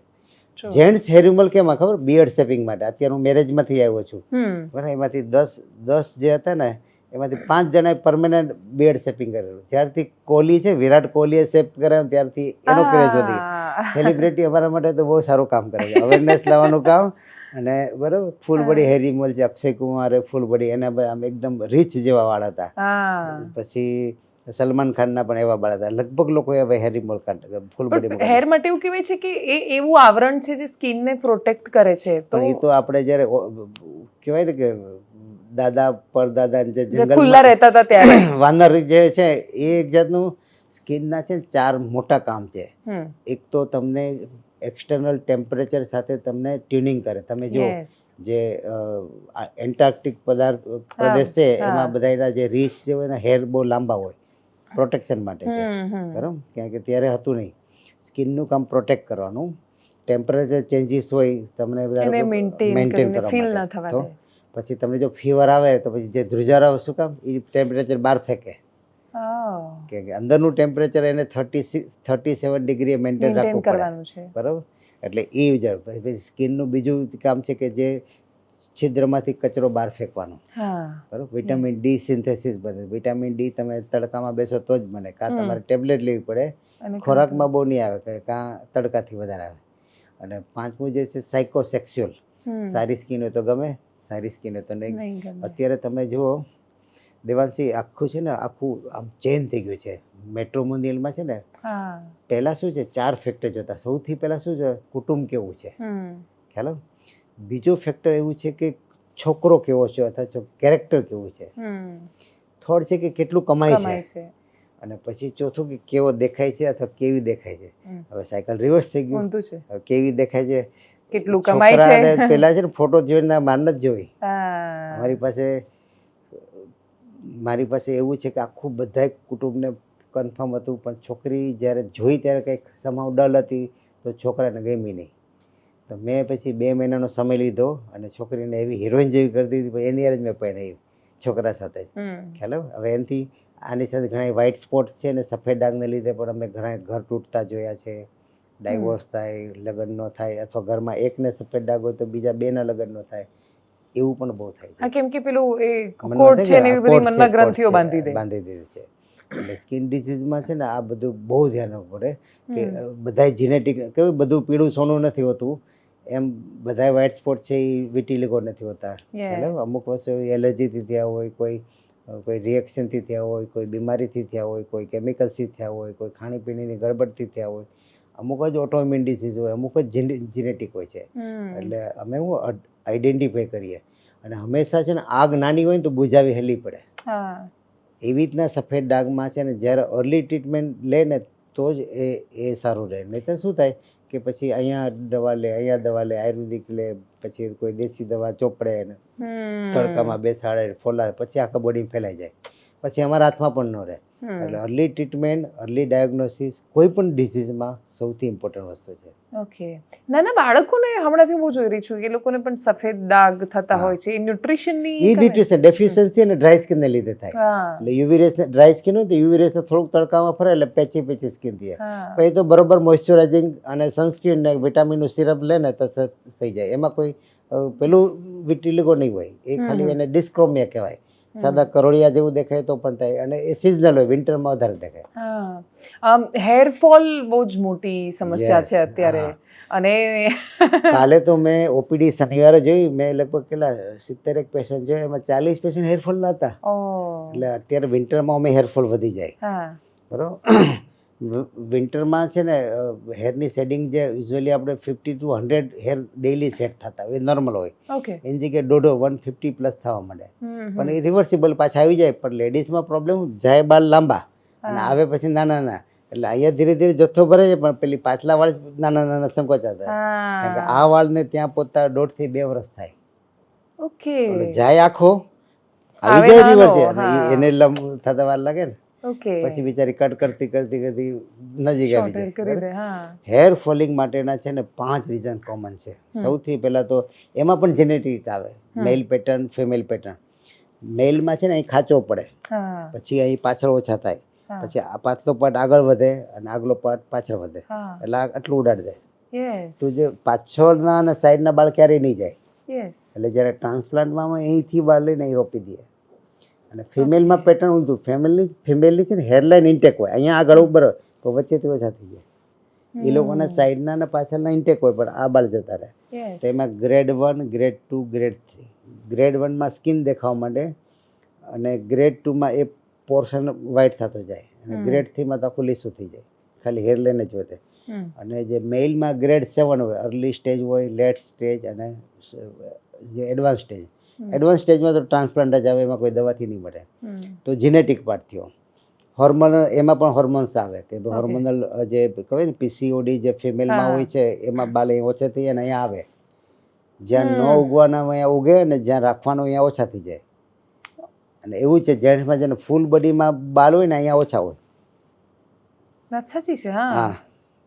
હવે તું જોજે ક્યારેક કોઈને જે આમ હોય ને કે હેરી હોય ને એને અહીંયા ઓછા હોય, ઇમ્બેલેન્સ કહેવાય ને, હોર્મોનલ ઇમ્બેલેન્સ. ઓકે. બરાબર. પછી ત્રીજું જે છે સ્ટ્રેસ. અત્યારે થર્ડ મોસ્ટ કારણ સ્ટ્રેસનું છે. Stress, target, business, job, loan, share market, ઘણા બધા છે ને હા, ઇટ્સ અ લોંગ લિસ્ટ. વાત સાચી. list છે. પછી અત્યારે શું નાઇટ શિફ્ટમાં કામ કરતા હોય, 6 દિવસ આમાં 6 દિવસ આમાં, એટલે ચેન્જ થયો રહે, સાયકલ બદલાય. disturbance થાય તો એને લીધે અત્યારે ટ્રાવેલિંગ વધી ગયું છે, હા. પાણી બદલો થાય, ખાણીપીણી બદલો થાય, ઇમ્બેલેન્સ ડાયટ. કે યુઝ્યુઅલી આપણે છે ને 30% કાર્બોહાઈડ્રેટ, 30% ફેટ અને 30% પ્રોટીન, અને બાકીના 10%માં આયર્ન, મિનરલ્સ, વિટામિન્સ એ બધું છે. ઓકે. એવું બેલેન્સ ડાયટ ક્યાં? આપણે તો જેની પાછળ પડીએ કાર્બોહાઈડ્રેટ તો કાર્બોહાઈડ્રેટ ખાધા રાખીએ, પ્રોટીનની પાછળ પડે તો પ્રોટીન જ ખાધા કીટો ડાયટ રાખીએ. કરે. Balance anything access poison. હા. બરાબર. જેથી થોડું થોડું બધું સરખું જવું જોઈએ. બરાબર. એક થયું આ મેં કીધું કે ડેફિશિયન્સી. હા. પછીનું જે છે ને અત્યારે બીમારી બહુ વધી ગઈ છે. બીમારીને લીધે ટાઇફોઇડ, મેલેરિયા, જોન્ડિસ, ડેન્ગુ, પછી અત્યારે ચિકનગુનિયા, આ બધી બીમારી થાય ને, ટીબી છે, એના 2-3 મહિના પછી બાળ બહુ ઉગે, ઉતરે બહુ. હા, વાત સાચી. દવાઓ લીધી હોય એટલે. કીમોથેરાપી પછી બાળ ઉતરી જાય. પ્રેગ્નન્સી, ડિલિવરી પછી જેને સ્ટ્રેસફુલ પ્રેગ્નન્સી હોય તો એના 2-3 મહિના પછી બાળ પુષ્કળ ઉગે, ઉતરે. ઓકે. રિવર્સિબલ ખરા, હા. પણ મેં કીધું ને પછી અહીંયા જથ્થો હોય ને પાછળ નાના થઈ ના ગયા, હોય. એટલે એ એક મોટો પ્રોબ્લેમ છે. પછીનું કારણ મેં કીધું કે જીમમાં પાવડરવાળા બહુ લે. અત્યારે પાવડરનું ક્રેઝ બહુ વધી બહુ ગયું વધારે છે. હા. હા, તમે સામે એટલી કસરત કરતા તો ઘણી વખત ચાલે, પણ કસરત ઓછી કરીને પાવડર પાવડર વધારે લેતો વધારે લે છે. એટલે એમાં તો એનાબોલિક સ્ટીરોઇડ એ લખ્યું કે ન લખ્યું આવે આવે ને આવે જ. હવે વે પ્રોટીન છે એટલે કાઉ મિલ્કમાંથી બધે આવે. તો હવે તમે એમાં નથી લખ્યું, પણ કાઉમાં તો પેલામાં જ અરે નાખતા હોય. એનું તો દૂધ કાઢવા માટે પણ એને અમુક વાર ઇન્જેક્શન આપે છે. આ તો બરાબર. વાત તો સાચી. આ બધું મલ્ટિપલ જેના જેના ફેર. હવે એમાં અત્યારે જે કારણ જે ભેગું થયું છે, અત્યારે સ્ટ્રેસ વધારે થાય, કારણ કે લેડીઝમાં સ્ટ્રેસના કારણ ઘણા બધા. ઘણીવાર પરસીવ સ્ટ્રેસ હોય, કાંઈ કારણ ન હોય પણ લેતા હોય. ખ્યાલ એ બહુ મોટા ભાગે હોય છે. હા, આમ તો ઘણા ને હું ઘર ચોખ્ખું રાખવાના લાઈનમાં છે ને ટેન્શન હોય, હા. કામવાળીનું કામ ગમે નહીં, પોતે કરી ન કે ખ્યાલ. એટલે Very એ true. બી સ્ટ્રેસ છે. છોકરાઓ ભણવા ક્યાંક બહાર ગયા હોય એનું સ્ટ્રેસ છે. મેટ્રોમાં લગ્ન ન થતા હોય સ્ટ્રેસ છે. લગ્ન થતા હોય તો ધ્યાન ન રાખતા એનું સ્ટ્રેસ છે. બરાબર. અને મેલના પાછા બીજા કારણ હોય. True. ટૂંકમાં આ બધું સ્ટ્રેસ છે, એને લીધે પણ હેર ફોલિંગ પુષ્કળ થાય. અને પછીનું જે ઇમ્પોર્ટન્ટ ડેન્ડ્રફ, ડેન્ડ્રફને લીધે પણ હેર ફોલિંગ બહુ થાય. ડેન્ડ્રફ 3 રીતે નુકસાન કરે. એક તો બાલની ક્વોલિટી ખરાબ થઈ જાય, ઓકે. બાલ સફેદ વાળ જલ્દી થવા મળે, પ્રીમેચ્યોર ગ્રેઇંગ ફાસ્ટ થવા મળે, અને હેરફોલ. હેરફોલ ડેન્ડ્રફને લીધે માથામાં છે ને ક્રોનિક ઇન્ફ્લામેશન, સૂજન રહે. સૂજન રહે એટલે એના રૂટ છે ને વીક થઈ જાય, ઇઝીલી કરી જાય. જે બાલના જે એનાજન, ટેલોજન, કેટાજન ફેસ છે ને, એનાજન છે એ ગ્રોઈંગ ફેસ છે, ઓકે. અને કેટાજન છે એ ફોલિંગ ફેસ છે, અને ટેલોજન છે એ રેસ્ટિંગ ફેસ છે. તો એનાજન છે ને આવું ઇન્ફ્લામેશન તો જલ્દી કેટાજનમાં જતો રહે, જલ્દી ટેલોજનમાં જતો રહે. એટલે બાલ તમે જો જે બાલ ઘણા અહીં લગી બાલ લાંબા હોય તો એનો એનાજન ફેઝ 5 વર્ષનો હોય, એ બાલ 5 વર્ષ લગી વધ્યા રાખે. એ જેનેટિક ફિક્સ હોય. ઘણા બાળ અહીંયા જ હોય તો એ એનાજનની સાયકલ ખાલી 6 મહિનાની જ હોય. એ બાલ 6 મહિના લગી વધે પછી આથી ખરી જાય. પછી હજી એક ઇમ્પોર્ટન્ટ છે પાર્લર પ્રોસિજર. સ્ટ્રેટનિંગ અત્યારે એટલો ક્રેઝ છે ને, એને ખબર છે કે ટકલું થઈ જવાનું તો એ કરાવે તો ખરી લગ્નમાં, અમે ગમે એટલી ના પાડી હોય. હા, તમારી સ્કિન અને તમારા બાલ હેલ્ધી હોય, તમારું સ્કાલ હેલ્ધી હોય તો તમે ઓછી ફ્રીક્વન્સીમાં પણ કરાવી શકો. હવે દર 3-4 મહિને 6 મહિને જેવા વાળની લેન્થ પૂરી થઈ એટલે તરત કરી નાખે તો એ એડવાઇઝેબલ નથી. કારણ કે એમાં આખું તમારું જે પ્રોટીનનું સ્ટ્રક્ચર છે ને, કારણ એ ઓલ્ટર થાય, એ ખુલ્લું થઈ જાય, એમાં ભરે ને પછી પાછું બંધ કરે, એટલે એમાં હેરની પરમેનન્ટ ડેમેજ થઈ શકે. એટલે એનીથિંગ કીધું એક્સેસ પોઈઝન. એમાં બોટોક્સ ટ્રીટમેન્ટ ને એક કેરેટિન ટ્રીટમેન્ટ ને સિસ્ટીન ટ્રીટમેન્ટ એ સારી થોડી, કે અહીંથી એક પ્રોટીન લેયર થોડું સારું, પણ એ પણ ક્યારેક કઈ ઓકેઝન ઘરમાં હોય કે તમારા ઘરમાં પ્રસંગ છે તો, બાકી તો તમારે ગામના પ્રસંગમાં નહીં. કન્ડિશનર, તમારો શેમ્પૂ, તમારું હેર ઓઇલ, બધું તમારે તમારા સ્કાલ્પ અને તમારા બાલ ને જોઈને જ વાપરવું કે ભાઈ કયું શૂટ થાય. એટલે મને આ એક પ્રશ્ન બહુ છે એમ કે પહેલા મતલબ મારા મમ્મી જ્યારે કહેતા કે એ લોકો ખાલી પેલો જે કપડાં ધોવા જાય તો એ જે સાબુ હોય એનાથી જ વાળ ધોઈ લેતા અને હેલ્ધી રહેતા, મોટા ભાગે કંઈ તકલીફ નહોતી આવતી. પછી સ્પેશિયલ સાબુ આવ્યો, પછી એનું શેમ્પૂ આવ્યું, પછી કન્ડિશનર આવ્યું, પછી અલગ અલગ શેમ્પૂ ને અલગ અલગ કન્ડિશનર આવ્યા, એના પછી સીરમ આવ્યું, ને એના પછી તો હજી કંઈક બીજે બધું આવી રહ્યું છે, માસ્ક આવ્યું, અને વધી જ રહ્યું છે આ. અને છતાંય હેરફોલની સમસ્યા કે ડેન્ડ્રફની કે આ બધી વધારે છે અત્યારે. એવું કેમ થઈ રહ્યું છે કે આટલી બધી કેર છે તો સમસ્યા કેમ છે? જે આજથી છે ને તમે કહ્યું 20, 30, 40 વર્ષ 3 વસ્તુનો ફાયદો હતો. એક તો પોલ્યુશન નહોતું, હા, સ્ટ્રેસ નહોતો. ઘરમાં 7-8 બાળકો હોય ને તો એ કમાવાનું સ્ટ્રેસ નહોતું. અત્યારે દર મહિને લાખ કમાતો હોય ને તો છેડા ભેગા ન થતા હોય. ખ્યાલ? સ્ટ્રેસ નહોતું અને ખાવામાં ગડબડ નહોતી. એ ભલે રોટલો જ ખાતા હતા પણ એમાં એને બધું મળી જતું હતું. અત્યારે એ જ નીકળી ગયું, બાકી બધું આવી ગયું. 3 વસ્તુ નીકળી ગયા, પણ એ 3 વસ્તુ લીધે હોર્મોનલ પ્રોબ્લેમ ઓછા રહેતા. ઘણી બધી આખી આ છે ને ચેન રિએક્શન થઈ ગયું. એટલે મતલબ આપણું પેટર્ન જ બદલાઈ ગઈ છે, પેટર્ન જ બદલાઈ ગયું. એટલે એ જે સાબુ વાપરતા ને એ હાઈલી જે કપડામાં વાપરે એમાં કોસ્ટિક જે પીએચ છે ને એક્સ્ટ્રીમ હોય. એટલે એમાંથી છે ને એ લોકો બધું છે ને ઓઇલ કાઢ નાખતા, એનાથી ઓઇલ ખેંચી લે તમારા વાળ. પણ એ લોકો શું છે વીકમાં એક વખત કરે, અને ત્યાં બધું કામ બહુ કરતા હોય ને, હ્યુમિડિટી થોડી હોય તો એમાં વંશે એનાથી છે ને શાઇનિંગ બહુ આવે. ખ્યાલ આવે? પરંતુ અત્યારે આપણા વાળ એવા થઈ ગયા હવે એ ન ખમી શકે. ખમી શકે. હા, એવું છે કે તમે કોઈ દી હાથ નથી ખમી શકતા તો અત્યારે તો વાત સાચી. કોઈ દી દોડ્યા ને તમને મેરેથોનમાં ઉભા રાખી દે એના જેવું થાય. ખ્યાલ આવ્યો? હવે તમારી સ્કિન એવી હેર કન્ડિશન એટલે એનાથી ટેવાયેલા નથી. હવે તમે જો એ વાપરવા જાવ, આ સમય સાથે છે. પહેલા આપણે ગાડામાં જતા, પછી સાયકલમાં જતા, પછી આમાં જાય, એમ એ રીતે આપણું બોડી ટેવાતું, એમ આપણા બાલ સ્કિન બધું ટેવાતું જતું. પહેલા તો ખાલી 2 સાબુ, હમામ સાબુ હતા ને, જે પેલું પિયર્સ 4-5 સાબુની લક્સ ને પાવડર છે જેનાથી વાસણ ધોતા ને એનાથી જ માથું ધોતા. મેં ધોયેલા છે. એટલે આથી પેલા મારી અત્યારે 55 છે, એટલે હું 40-45 વર્ષ પહેલાની વાત કરું છું.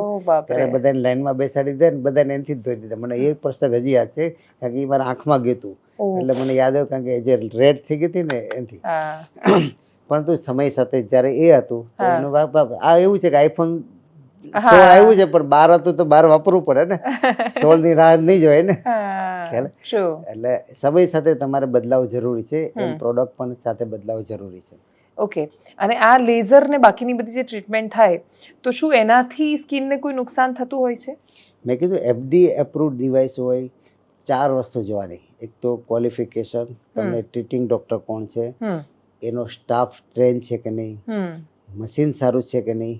બરાબર? મશીન છે ને એમાં મેં કીધું 2 લાખ હેરીમોલથી માંડીને 1 કરોડના હેરીમોલ મશીન આવતા હોય છે, અલગ અલગ વેરિએશન વાળા. એમાં સ્કિન ટાઈપ હોય, કઈ રીતે હેર પતલા જાડા બાલ હોય. આપણે જો બિકીનીના બાલ, અંડર આર્મના બાલ જાડા હોય છે અને હેન્ડના બાલ પતલા હોય છે. હવે એ જો લેઝર સેન્સ ન કરે તો અંદર બાળી નાખે અને એ જાય નહીં. હેલો, એટલે તમારા મશીન એ રીતે સેટ હોવા જોઈએ. નોલેજ, એક્સપર્ટાઇઝ, સ્કિલ, ટ્રેનિંગ બધું લીધેલું હોય. અને પહેલાં ટેસ્ટ પેજ લેવાનું, જો તમારો સ્કિન સેન્સિટિવ હોય, અને પછી જો કરો કોઈ પ્રોબ્લેમ ના. અમે 135 લેઝર યુઝ કરીએ છીએ, અને લગભગ હરેક ટાઈપની સ્કિનમાં આપણે યુઝ કરીએ. ઇન્ડિયામાં તો આપણે શું છે, આપણે અત્યારે એક રૂમમાં બેઠા તો 3ની સ્કિન જુદી છે. ખ્યાલ આવ્યો? ગોરા લોકોમાં કઈ બધા ગોરા જોઈએ એટલે અહીંયા કઈ દિમાગ મશીને લગાડવાની જરૂર નથી. એ લોકોને બર્ન્સ થવાનો ચાન્સ ન હોય, કારણ કે ફેર સ્કિન હોય.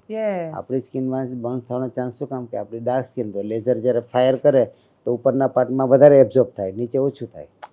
એટલે અત્યારે 3rd generation, 4th generation, 5th જનરેશનના laser આવ્યા તો એ સ્કિન ઉપરની જરાય ડેમેજ ન કરે. ટેમ્પરેચર કુલિંગ છે ને 0 ડિગ્રી કરી નાખે, ઉપર કઈ થાય જ નહીં. નીચે ઉતરે. હેરીમોલ પેનફુલ હોય એ પ્રોસેસ સહન કરી શકાય. કોઈ અત્યારે લગી અમારી પાસે દુખાવાને લીધે નથી કરે એવું નથી, ખર્ચને લીધે ન કરે એવા બને. એ ખર્ચાળ હશે ને આખી ટ્રીટમેન્ટ. એટલે હવે પણ પેલા જેવું નથી. જ્યારે આજથી 20 વર્ષ પહેલા ફૂલ બોડી હેરીમોલ 15 થી 20 લાખ ખર્ચો થતો. અત્યારે 60,000 થી માંડીને 1.5 લાખમાં ફૂલ બોડી હેરીમોલ થઈ જાય, 10 સેશન થઈ જાય. તો એટલે હવે એટલું બધું કોઈ પણ હવે એક્સપાન્ડ. હવે તમે EMI કરી દીધા છે. પેશન્ટ વન ટાઈમ EMI કરી દે તો કપાયા રાખે ને એની ટ્રીટમેન્ટ તૈયાર રાખે. બાપરે, અચ્છા, એમાં પણ EMI થાય છે. નાઈસ. ઓકે. તો અને અત્યારે શું છોકરાઓ પણ એટલી ટ્રીટમેન્ટ કરાવી રહ્યા છે કે બ્યુટી કોન્શિયસ છોકરીઓ જ છે? નહીં, છોકરા 4 માટે આવે. 4 પ્રોબ્લેમ. એક તો હેરીમોલ માટે, બિયર્ડ સેટિંગ છે, ગળામાં હેર હોય, કોઈને કાનમાં હેર હોય, 2 આઈબ્રો વચ્ચે હેર હોય, બરાબર. અને ચેસ્ટમાં ઘણે ગમતા ન હોય, બહુ ઝાઝા હેર હોય છે. પ્રાઇવેટ પાર્ટમાં અત્યારે જેન્ટ્સ પણ પ્રાઇવેટ પાર્ટમાં હેર રિમૂવલ બહુ આવે. ઓહ પહેલાં એ લોકો નહીં આવતા. અંડરઆર્મ્સ અને પ્રાઇવેટ પાર્ટમાં અમારી પાસે પુષ્કળ, ઇવન ડૉક્ટરો પણ ઘણા બધા હેર રિમૂવલ કરાવી ગયા. બરાબર, એટલે હેર રિમૂવલ માટે પહેલાં આવે, બીજા વ્હાઇટનિંગ માટે આવે, ગોરા થવા માટે. ગોરા તો આઈડિયલી તો અમે નહીં કહીએ, સજેસ્ટ નહીં કરીએ. ગોરા 3 લોકોને કરી શકાય કે બચપણમાં એકદમ ફેર હોય ને પાછળથી ડાર્ક થઈ ગયા હોય. બીજું કે એની ઢાકેલી સ્કિન ગોરી હોય પણ ખુલ્લી સ્કિન ડાર્ક હોય. ઓકે, બરાબર. અને ત્રીજું કે એ પહેલેથી સારા હોય પણ કોઈ બીમારીને લીધે, કોઈ એના કારણે ડાર્કનેસ આવી ગઈ હોય, કોઈ ડ્રગ રિએક્શન કંઈ પણ થયું હોય, તો એ તરત તમે વ્હાઇટનિંગ, ગ્લુટાથાઇન છે, થેરાપી છે, ક્યુસી છે, ઇન્ડિયા ગ્લેઝર છે, એનાથી તમે એને ગોરા કરી. પહેલો તો મૂળભૂત પહેલેથી કાળો કલર હોય તો તમે એને બદલી ન શકો. હા, ટાઈમ બિંગ માટે એના કંઈ ફંક્શન માટે તમે બદલી શકો, પણ પછી પાછો હતો એવો આવી જ જાય. એટલે પેલું હોય, કલર જાય તો પૈસા પાછા જેવો. બરાબર, એવું કહેતા હોય છે ઘણી વાર. એટલે અમારે તો શું છે કે જે કન્ડિશન તમારી સ્કિન એમાં તમને બેસ્ટ લાગવા જોઈએ. તમે મૂળભૂત તમે બદલી શકો, પણ જે ધારો કે ડાર્ક છે પણ ડાર્કમાં તમે સારા કે આફ્રિકામાં અપસી છે, એ ટ્રીટમેન્ટ કરવા આવે. હા, યસ. અને પેલું, અને હવે તો ઇન્ટરનેશનલ કોમ્પિટિશનમાં એ લોકો જીતી રહ્યા છે, સુંદર લાગે, એમાં કોઈ સવાલ જ નથી. હમણાં પહેલી વખત વિટીલિગો સફેદ ડાઘ વાળી અત્યારે જીતી. 2-3 દિવસ પેપરમાં હતા કે વ્હાઇટ સ્પોટ હતા ફૂલ બોડીમાં, એટલે એ પણ જીતી ગઈ. શું? હા, એટલે સ્ટાન્ડર્ડ્સ પણ બદલાઈ રહ્યા છે, દ્રષ્ટિકોણ બદલાઈ રહ્યો છે જોવાનો. Very true. અને ક્યાં ક્યાં છે ક્લિનિક? ખાલી સુરતમાં છે 27 ક્લિનિક, કઈ કઈ જગ્યાએ ઓપરેટ કરે છે? 32. ઓ, સુરતમાં 8 છે, અમદાવાદમાં 5 છે. ઓકે, બરોબર. પછી રાજકોટ, બરોડા, આણંદ, વાપી, વલસાડ, નવસારી છે, ક્યાં વાત? ભરૂચ છે, રાયપુર છે, જયપુર છે, પુણે, બોમ્બે, દિલ્હી, અને હજી તો ઇન્દોર બની રહ્યું છે, જામનગર બની રહ્યું છે, ભાવનગર બની રહ્યું છે, અને પાન ઇન્ડિયા, અને પછી ધીરે ધીરે પાન વર્લ્ડમાં જવાના છીએ. ઓહ, અને વેસ્ટર્ન કન્ટ્રીઝ અને ભારતમાં આ ટ્રીટમેન્ટમાં શું ફરક છે? એ લોકો વધારે કરાવે છે, આપણે ઓછું, એવું કશું ત્યાં છે ને સ્કિન ડિસીઝ એટલા નથી. ઓકે, આપણે કેમ અહીંયા બેક્ટેરિયલ, ફંગલ, વાયરસ, પોલ્યુશન, એ બધા ડિસીઝ નથી. ત્યાં છે ને એસ્થેટિક, કોસ્મેટિક, ત્યાં હેર રિમૂવલ વધારે આવે, બોટોક્સ, ફિલર, થ્રેડ છે, એ બધી ટ્રીટમેન્ટ માટે વધારે લાવે. એ લોકોને શું છે, સ્કિન ગોરી હોય ને એટલે યુવી રેઝને લીધે સ્કિન પતલી બહુ થઈ જાય. પતલી થાય એટલે ઝુરિયા બહુ દેખાય, લાઈન બહુ દેખાય, અને સ્કિન લૂઝ જલ્દી પડી જાય. તો એ લોકો આ skin booster injection, filler, thread, અને જે radio frequency tightening, hydra facial, HIFU treatment, આ બધી બહુ. આ હાઇડ્રા ફેશિયલનો પણ ઇવન મેં વિડીયો જોયો હતો. તો શું ક્લિનિકમાં ફેશિયલ થાય છે? હા, હાઇડ્રા ફેશિયલ છે ને એક ડિવાઇસ આવે, અને એમાં છે ને એક નામ જ હાઇડ્રા, એટલે પાણીની મદદથી બરાબર ફોર્સફુલી જાય અને તમારા છિદ્રો જે પેક થઈ ગયા હોય ખોલી નાખે, અને સાથે એમાં મેડિસિન જાય, સેલિસિલિક એસિડ, અલગ અલગ ગ્લાયકોલિક એસિડ, તમારી સ્કિન પ્રમાણે તમારે એકદમ ફોર્સ થી પેલું પમ્પિંગ થાય. 3 પર્પઝ માટે. પિમ્પલ્સ, જો બ્લેક હેડ, વ્હાઇટ હેડ હોય તો જુદું લિક્વિડ હોય. તમારી સ્કિન તમારે થોડી કલર ટેનિંગ થઈ ગયું હોય તો કરવું હોય તો જુદું છે. અને એન્ટી એજિંગ પર્પઝ, થોડી સ્કિન ટાઇટનિંગ માટે જતું હોય તો એનું કમ્પોઝિશન જુદું છે. તો અલગ અલગ કમ્પોઝિશન. હાઇડ્રા ફેશિયલ અત્યારે શું છે કે કોઈ પણ ડર્મેટની ક્લિનિકમાં આ મશીન તો હોય જ. કોઈ કે મારે 2 દિવસ પછી ફંક્શન છે તો આ કરીને જતો રહે, એટલે હું મિનિમમ ડાઉન ટાઈમમાં પેશન્ટ 1 દિવસમાં કંઈ પણ રિઝ્યુમ કરી શકે. હા, જેને બ્લેક હેડ, વ્હાઇટ હેડ છે એને નહીં કરાવવાનું બહુ, કારણ કે પિમ્પલ્સ પછી ફાટી નીકળે. હા, એટલે 10 દિવસમાં બેસી જાય, પણ જો 2 દિવસ પછી ફંક્શન હોય ને જેને બહુ પિમ્પલ્સ હોય ને જો કરાવ્યું ને તો વધે, અગ્રાવેટ થાય. પણ જો આમ નોર્મલ સ્કિન હોય ને કરાવો ને ખાલી તમારે ફીલ ગુડ ફેક્ટર માટે કરાવવું હોય, 2 દિવસ પછી મેરેજ જવું હોય તો એક મેડિફેશિયલ્સ આવે કે જે અમે ડર્મેટોલોજીસ્ટ અલગ અલગ સ્કિન જોઈને નક્કી કરીએ. આને આ 4-5 જાતના અલગ અલગ મેડિફેશિયલ આવે. સ્ટેપ આપણે જે ફેશિયલ એ ટાઈપના હોય, એમાં પ્રોડક્ટ જુદી હોય, એ મેડિકલ ગ્રેડની હોય, એમાં થોડું કોન્સન્ટ્રેટેડ હોય. જ્યારે આપણે રૂટીન ફેશિયલ કરીએ એમાં એકદમ માઇલ્ડ આવે, એટલે એ 2 દિવસ સારું રહે. જ્યારે આ છે ને 1-1.5 મહિનો સારું રહે, જ્યાં લગી તમારી સ્કિન બદલે. આ તમે સ્કિન જુઓ ને દર 6 વીકે બદલાઈ જાય છે. હવે તમે ગમે એટલું સારું કર્યું હોય, પણ જો તમે ધ્યાન ન રાખો 6 વીક પછી તો પેલી જ આવી જાય. પણ પછી તમે sunscreen, lightening cream, repair cream, anti ageing cream, એ બધી વાપરો તો એ પછીની જે સ્કિન આવે પછી એવી ને એવી તમે લોંગ ટર્મ મેન્ટેન કરી શકો. પ્રોબ્લેમ અમારી પાસે એ છે કે સારું થવું અને સારું રહેવું 2 અલગ છે. તો અમે સારું કરી દઈએ, પણ જો સારું ન રહે તો પછી એને પાછું અમારી પાસે આવવું પડે. અને એમાં જે તમે શરૂઆતમાં કહ્યું કે એનું લાઈફસ્ટાઈલ, ડાયટ, આ બધું જ મેટર કરે છે. ઓકે, મને એક પ્રશ્ન એ પણ છે કે શું આ ટ્રીટમેન્ટ એ મોટા શહેરોવાળા લોકો જ કરાવે છે કે બાકી બધા લોકો પણ કરાવી રહ્યા છે? ઓન ધ કોન્ટ્રરી નાના ગામમાં પણ અવેરનેસ વધતી જાય છે. એ લોકો ઓનલાઈન બધી વસ્તુ મગાવતા થઈ ગયા. યસ. હવે જે પ્રોડક્ટની લિમિટેશન એ થોડુંક જ સારું કરી શકે, અને પ્રોડક્ટની એડમાં જે ચહેરા બતાવે એ લોકોને એકદમ સારું દેખાતું હોય તો કે આવું તો થતું નથી, એટલે ગેપ બહુ મોટો છે. એક્સપેક્ટેશન વધી જાય, ફૂલફિલ ન થાય, પ્રોડક્ટથી કંઈ બધું સારું ન થાય. કારણ કે પ્રોડક્ટથી તમને ફીલ ગુડ ફેક્ટર થાય, એનાથી તમારું ડિસીઝ પ્રોસેસ કે તમે ઓલ્ટર ન કરી શકો. તો એના માટે સાથે ટ્રીટમેન્ટ છે. તો અમારે નાના ગામમાં કોસંબા, ચીખલી એમાં અમે ક્લિનિક ખોલ્યું છે. તો સરપ્રાઈઝ છે કે એ પહેલે મહિને જ શું કહે સેલ્ફ સફિશિયન્ટ પોતાનો ખર્ચો કાઢતો થઈ ગયો. નહીં તો 6 મહિના વર્ષ લાગે. એટલે અવેરનેસ, હા અમારું ત્યાં ટિકિટ સાઈઝ થોડી ઓછી કોસ્ટલી ટ્રીટમેન્ટ રાખીએ. પર્પઝ અમારો છે કે દરેક માણસ લઈ શકો જોઈએ. એ 10 લાખની ટ્રીટમેન્ટ જેને લેવી એનું પણ અમારી પાસે સોલ્યુશન છે. કોઈ કે મારી પાસે 1000 રૂપીસ છે તો પણ એ ટ્રીટમેન્ટ લઈ શકે એવું અમે પ્રાવધાન કરેલું છે. અને અત્યારે શું છે કે ખાણીપીણી છે ને ગામડામાં પણ ખરાબ થઈ ગઈ છે. કારણ કે ઓનલાઈન બધું પહોંચવા માંડ્યું, જે ઝોમેટો, સ્વિગી બધે પહોંચી ગયા, ફાસ્ટ ફૂડ ત્યાં પણ પહોંચી ગયું, તો સાથે સાથે રોગ પણ પહોંચે, પોલ્યુશન પહોંચતું થઈ ગયું કેવું. એટલે આ તો ભારત તો હજી 30% જ બધી ટ્રીટમેન્ટ કરે, 70% ને પણ એટલી જરૂર છે. એક્ઝેક્ટલી. એટલે પછી અમે પ્રોડક્ટ ડિવિઝન સાથે પછી નાના સેન્ટરમાં પણ ક્લિનિક ખોલીએ, જેથી એ મોટા સેન્ટરના સેટેલાઇટ ક્લિનિક થઈ કે ભાઈ ફીડિંગ એ જગ્યાએ અમુક ભાઈ કોઈને બોટોક્સ ફિલર કરવું હોય તો આ આવી શકે, અને ખાલી એને હેર રિમૂવલ ને ગ્લો ટ્રીટમેન્ટ કરવી હોય, કોઈ સ્કિન ડિઝીઝનું કરવું હોય તો ત્યાં થઈ જાય. ઓકે. આ તો બહુ જ બ્યુટી તો બહુ મોટું માર્કેટ છે. એટલે આપણે તો ભૂતકાળમાં એવા બધા, એટલે નાયકા જ્યારે રિલીઝ થઈ રહ્યું હતું ત્યારે કોઈએ કલ્પના નહોતી કરી કે આટલું મોટું બજાર હશે અને લોકોને ભરોસો હશે કે આ બહુ મોટી ઇન્ડસ્ટ્રી થવા જઈ રહી છે. તો તમે સખ્યા ક્લિનિક માટે શું પ્લાન કરી રહ્યા છો? શું વિચાર છે તમારો? મારા તો ઘણા બધા પ્લાન છે. કારણ કે મારો સન અત્યારે MD ના સેકન્ડ યરમાં છે ડર્મેટમાં, એ આવી જશે 2 વર્ષ પછી. બીજો સન છે અહીં અમદાવાદમાં જ છે સેકન્ડ MBBSમાં, તો 5 વર્ષ પછી એ પણ આવી જશે. એટલે મારે સપોર્ટિંગ સિસ્ટમ ખરી. ઓકે. એ બંનેની મિસિસ આવશે તો 4 હેલ્પિંગ હેન્ડ થઈ ગયા, અને મારી મિસિસ પણ ડોક્ટર છે એટલે 6 હેલ્પિંગ હેન્ડ થઈ ગયા. એટલે અમે વર્લ્ડનું લાર્જેસ્ટ સ્કિન સેન્ટર બનાવવા જઈ રહ્યા છે. 3 લાખ સ્ક્વેર ફીટનું વર્લ્ડમાં અત્યારે સૌથી મોટું છે બિલ્ડિંગ છે અમેરિકન એકેડેમી ડર્મેટોલોજી, એ 40,000 સ્ક્વેર ફીટનું છે. એનથી પણ આ 6 ગણું મોટું છે, અને આપણે સુરતમાં જ બનાવવા જઈ રહ્યા છીએ, બુલેટ ટ્રેનની બાજુમાં. અરે વાહ. બરાબર. એટલે મેડિકલ ટુરિઝમ બહુ ડેવલપ થશે. બહારથી ગલ્ફ કન્ટ્રીમાંથી અને બહારથી અત્યારે તર્કીમાં હેર ટ્રાન્સપ્લાન્ટ માટે બહુ જાય, કારણ કે સૌથી સસ્તું, આપણે એનથી સસ્તું કરશું. ખ્યાલ આવ્યો? એટલે એ હેર ટ્રાન્સપ્લાન્ટનું છે, લાઇપોસક્શનનું છે, ઘણી બધી પ્લાસ્ટિક સર્જરી છે, બ્રેસ્ટ ઓગમેન્ટેશન, રિડક્શન છે, ટમી ટક છે, રાઇનોપ્લાસ્ટી છે, બ્લેફ્રોપ્લાસ્ટી, આઈ બેગ છે સર્જરી, ફેસ લિફ્ટ સર્જરી છે, જે બી તમે ઘણી બધી વખત કરાવી.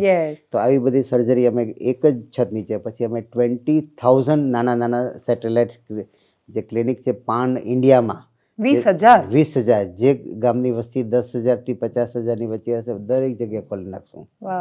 બરાબર. તો એ અમે એટલા સેન્ટર બનાવશું. અને 100 સ્માર્ટ સિટી છે ઇન્ડિયામાં, તો 100 સ્માર્ટ સિટીમાં 100 બ્રાન્ચ બનાવશું. અને એ ઉપરાંત આ પ્રોડક્ટ કહેવાય ને સખ્યા એડવાન્સ સાયન્સ છે. અત્યારે આપણે છે ને તમે જો ઓવર ધ કાઉન્ટર વાવ છે, મામા અર્થ છે, ઘણી બધી છે, પણ એની પાસે કોઈ ડર્મેટ નથી. એની પાછળ બધા એન્ટરપ્રિનર છે, પ્રોફેશનલ માણસ છે, પણ નોન મેડિકલ બેકગ્રાઉન્ડથી છે. એટલે એ લોકોને જાજી નહીં ખબર પડે કે આપણે, એ લોકો ટ્રેન્ડ સાથે જાય કે ભાઈ આ પ્રોડક્ટ અત્યારે ટ્રેન્ડિંગ છે તો બનાવી દો, પણ એની એટલે અત્યારે તમે આયુર્વેદિક છે એવું કહો એટલે બધા ખરીદી લે છે. એટલે પંપ સારા લાવે, તમને લગાવવામાં સારું ગમે, પણ અંદરનું જે ઇન્ગ્રેડિયન્ટ છે ને એ અમને નથી કરતું. એને લીધે અમને ખબર પડે. તો અમને એક એડેડ એડવાન્ટેજ છે કે ભાઈ ડર્મેટોલોજીસ રિકમેન્ડેડ પ્રોડક્ટ છે. કારણ કે અમે બહાર મોકલતા પહેલાં, કારણ કે એમાં અમારું પણ જોડાયેલું છે કે જો ડૉક્ટરની છે અને જો કામ ન આપે તો અમારી ક્રેડિબિલિટી સામે ક્વેશ્ચન થાય. એટલે અમે બહુ ધ્યાન રાખીએ. તો પ્રોડક્ટ ડિવિઝન મોટું કરશું. અને આશ્ચર્ય થશે કે 17,000 ડર્મેટ વચ્ચે એક પણ મેડિકલ ડિવાઇસ બનાવનારી કંપની ઇન્ડિયામાં નથી. બધા મશીન બહારથી આવે, ચાઇના, અમેરિકા, યુરોપ, કોરિયા. તો અમે મેક ઇન ઇન્ડિયા મશીન બનાવવા જઈ રહ્યા. મેઇન તો અમારા 20,000 સેન્ટર માટે બનાવશું, પણ અમે બીજા ડર્મેટને પણ આપશું કે મિનિમમ એક્સપેન્સમાં પણ એ હાઈ ક્વોલિટી લેસર વસાવી શકે. કારણ કે અત્યારે શું છે, નવા ડર્મેટ છે એટલે બધા ઇન્કમ ન કરતા હોય તો એટલા 60-80 લાખના મશીન લઈ નહીં શકે.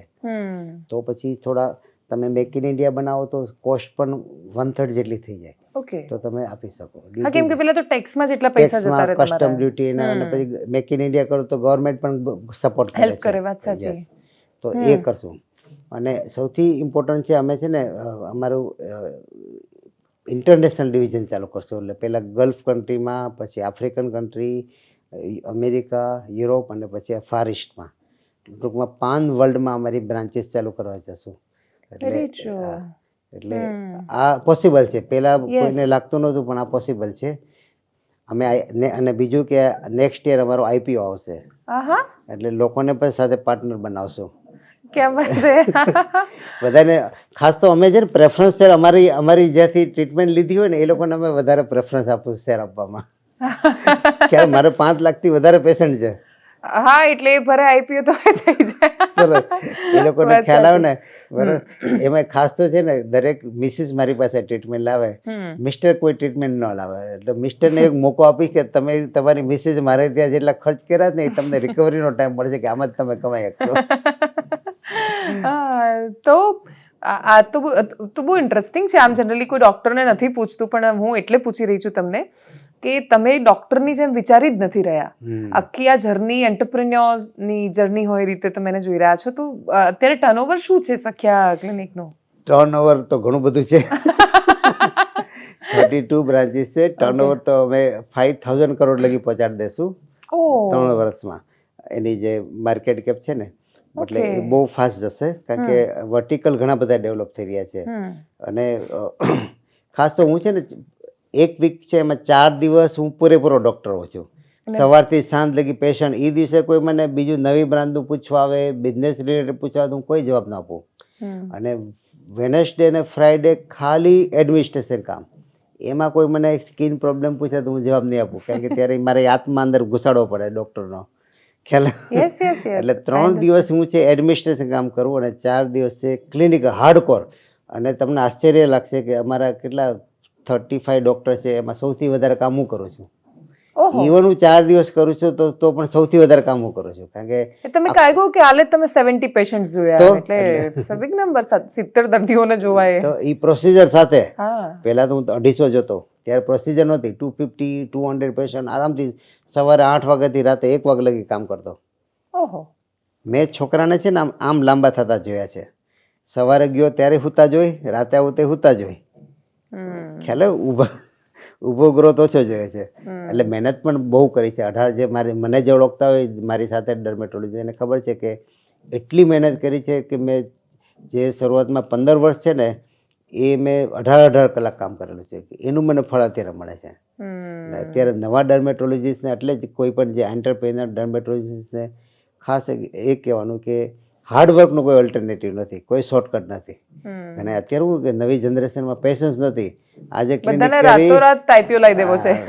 પછી એક્ઝામ્પલ કે સાહેબ જેવા કે બની જઈશું. તો શું મેસેજ આપશો તમે યંગ એન્ટરપ્રેન્યોર્સ? એ છે 4 મેસેજ ઇમ્પોર્ટન્ટ છે કે કમાઈને ઘરે નહીં લઈ જતા, જમીનમાં નહીં રોકતા, પણ આ સેમ પ્રોફેશનમાં 50% રીઇન્વેસ્ટ કરવો.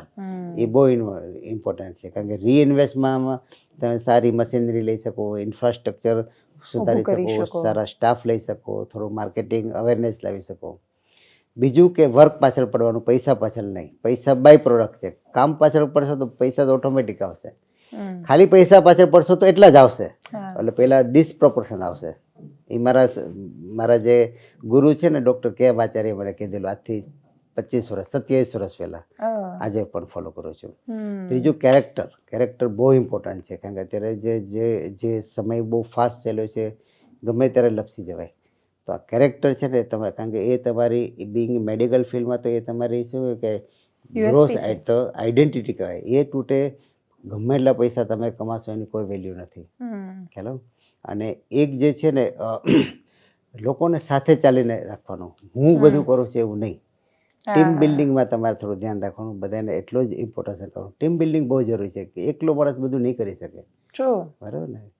તમે એકલા એમ પણ સીમિત થઈ જાવ. એન્ટરપ્રેન્યોર્સ અત્યારે અમારે 400 એમ્પ્લોય છે. અને એ ફેમિલી છે. અમે એમ્પ્લોય વર્ડ તો બહુ ઓછો વાપરીએ. 400 લોકોનો પરિવાર છે, સખ્યા પરિવાર. સખ્યા પરિવાર છે. એ અમે 5,000 લગી પહોંચાડી દેશું. અને એ જર્ની 5,000 કરોડ સુધી 5,000 પહોંચાડવાની છે. વન્ડરફુલ. એટલે સ્કિનના એક ડોક્ટર જનરલી વિઝ્યુઅલાઇઝ કેટલું કરી શકે, કલ્પના કેટલી કરી શકે? 5 કરોડ, 50 કરોડ, એનાથી વધારે કોઈ સ્કિનના ડોક્ટરને આમ જનરલી કલ્પના કરતા નથી જોયા. તો અત્યારે છે ને, જો આપણે ઇન્ડિયન આર્મીમાં છે ને 5.5 લાખ એમ્પ્લોય છે, રેલવેમાં કંઈક 6 લાખ એમ્પ્લોય છે. જો અમે 20,000 બ્રાન્ચ કરશું, એક ક્લિનિકમાં 5 એમ્પ્લોય હોય, 1 લાખ તો ખાલી ઇન્ડિયામાં થઈ જાય. પછી એની પ્રોડક્ટ સાથે પછી એના મશીન છે, એની ફેક્ટરીઝ લાગશે, એમાં કામ કરતા માણસો. તો અમે પણ 5 લાખ જોબ ક્રિએટ કરી શકશું.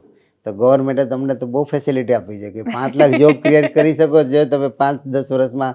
તો એ ખરેખર અમે ગવર્મેન્ટનું કામ કરીએ ને. 5 લાખ એટલે તમે બીજા 4 ગણી લો એક તો કેટલા 20 લાખ લોકો એની પર ચાલે નભે, ડાયરેક્ટલી ઓર ઇનડાયરેક્ટલી.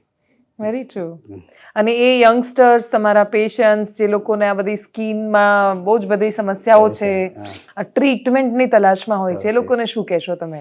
એ જ કહું છું કે ટ્રીટમેન્ટ કોઈ પણ છે ને, આરંભ છે ને એનો અંત મગજમાં રાખીને જ આરંભ કરો. નહીંતર આરંભ તમે કરો પણ અંત તમને ખબર ન હોય તો એ ક્યારેય નહીં કરો, કારણ કે એનો અંજામ એવો જ આવશે કે તમને ડિસસેટિસ્ફેક્શન મળશે. એટલે ટ્રીટમેન્ટ હંમેશા તમે પેશન્ટ જે ડૉક્ટર તમને રિકમેન્ડ કરે, તમને ઓપ્શન જરૂર આપશે, કારણ કે અત્યારે શું છે, કોસ્ટલી ઘણી થઈ ગઈ એટલે ઓપ્શન તમને આપે. પણ જે તમે એકવાર ઓપ્શન સિલેક્ટ કરો, એને પ્રોટોકોલ જે છે મેન્ટેન કરો, અને લાઈફસ્ટાઈલ મોડિફિકેશનનું કોઈ ઓલ્ટરનેટિવ નથી. જ્યાં લગી તમે લાઈફસ્ટાઈલ બદલશો નહીં, તમે હવે ડાયાબિટીસના ડૉક્ટર ગમે એટલી સારી દવા લખે ને પેલો બહાર જઈને મીઠાઈ ખાતો હોય તો સુગર ઘટાડવાનું સેમ એવું છે કે હવે અમે વ્હાઇટનિંગ ક્રીમ ટ્રીટમેન્ટ કરીએ ને બોલો તડકામાં આખો દિવસ રખડતો હોય તો કંઈ નહીં થાય ને સારું. કારણ કે અમે ટ્રીટમેન્ટ કરીએ એટલે નીચેથી સ્કિન બાળક જેવી બનતી હોય, હવે એની પર તડકો પડે તો સ્કિન બળી જાય. ખ્યાલ આવ્યો? એટલે પ્રોટેક્શન જે sunscreen, moisturising, day cream, night cream વ્યવસ્થિત રેગ્યુલર વાપરો. એક તમે કેમ રોજ બ્રશ કરો, રોજ કેમ સ્નાન કરો, એમ એવી ટેવ પાડી દો ને. અને થોડું પાણી, દિવસમાં 3-4 લીટર પાણી, હાઇડ્રેશન જો જેને નથી મેન્ટેન કર્યું ને, સાવ મફત છે. અને આપણું છે ને સ્કિન બોડી 80% વધારે પાણીથી બનેલું હોય. અને 20 કિલો વજન હોય ને તમારું તો 1 લીટર પીવાનું, 60 કિલો હોય તો 3 લીટર, 20 કિલો 1 લીટર પાણી જોઈએ ડેઈલી. બરાબર? એ રીતે તમારે ઇઝીલી છે ને ગણી શકાય. 80 કિલો હોય તો તમારે 4 લીટર લેવાનું. ઓછું લીધું એટલે ક્યાંક ને ક્યાંક તમને આજે નહીં તો કાલે એ આ છે ને ધીમો ઘસારો.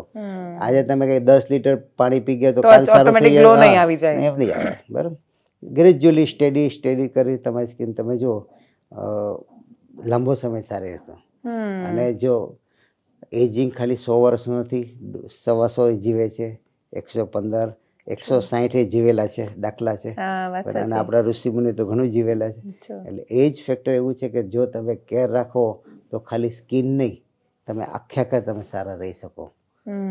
સ્કિન તો તમને રિઝલ્ટ દેખાવા માટે છે, બાકી તમે ઇન્ટરનલ પર એટલા સારા રહેશો ને. જો તમે ખાલી સ્કિન ઉપર કરો ને અંદર હોય તો આ ટકે નહીં.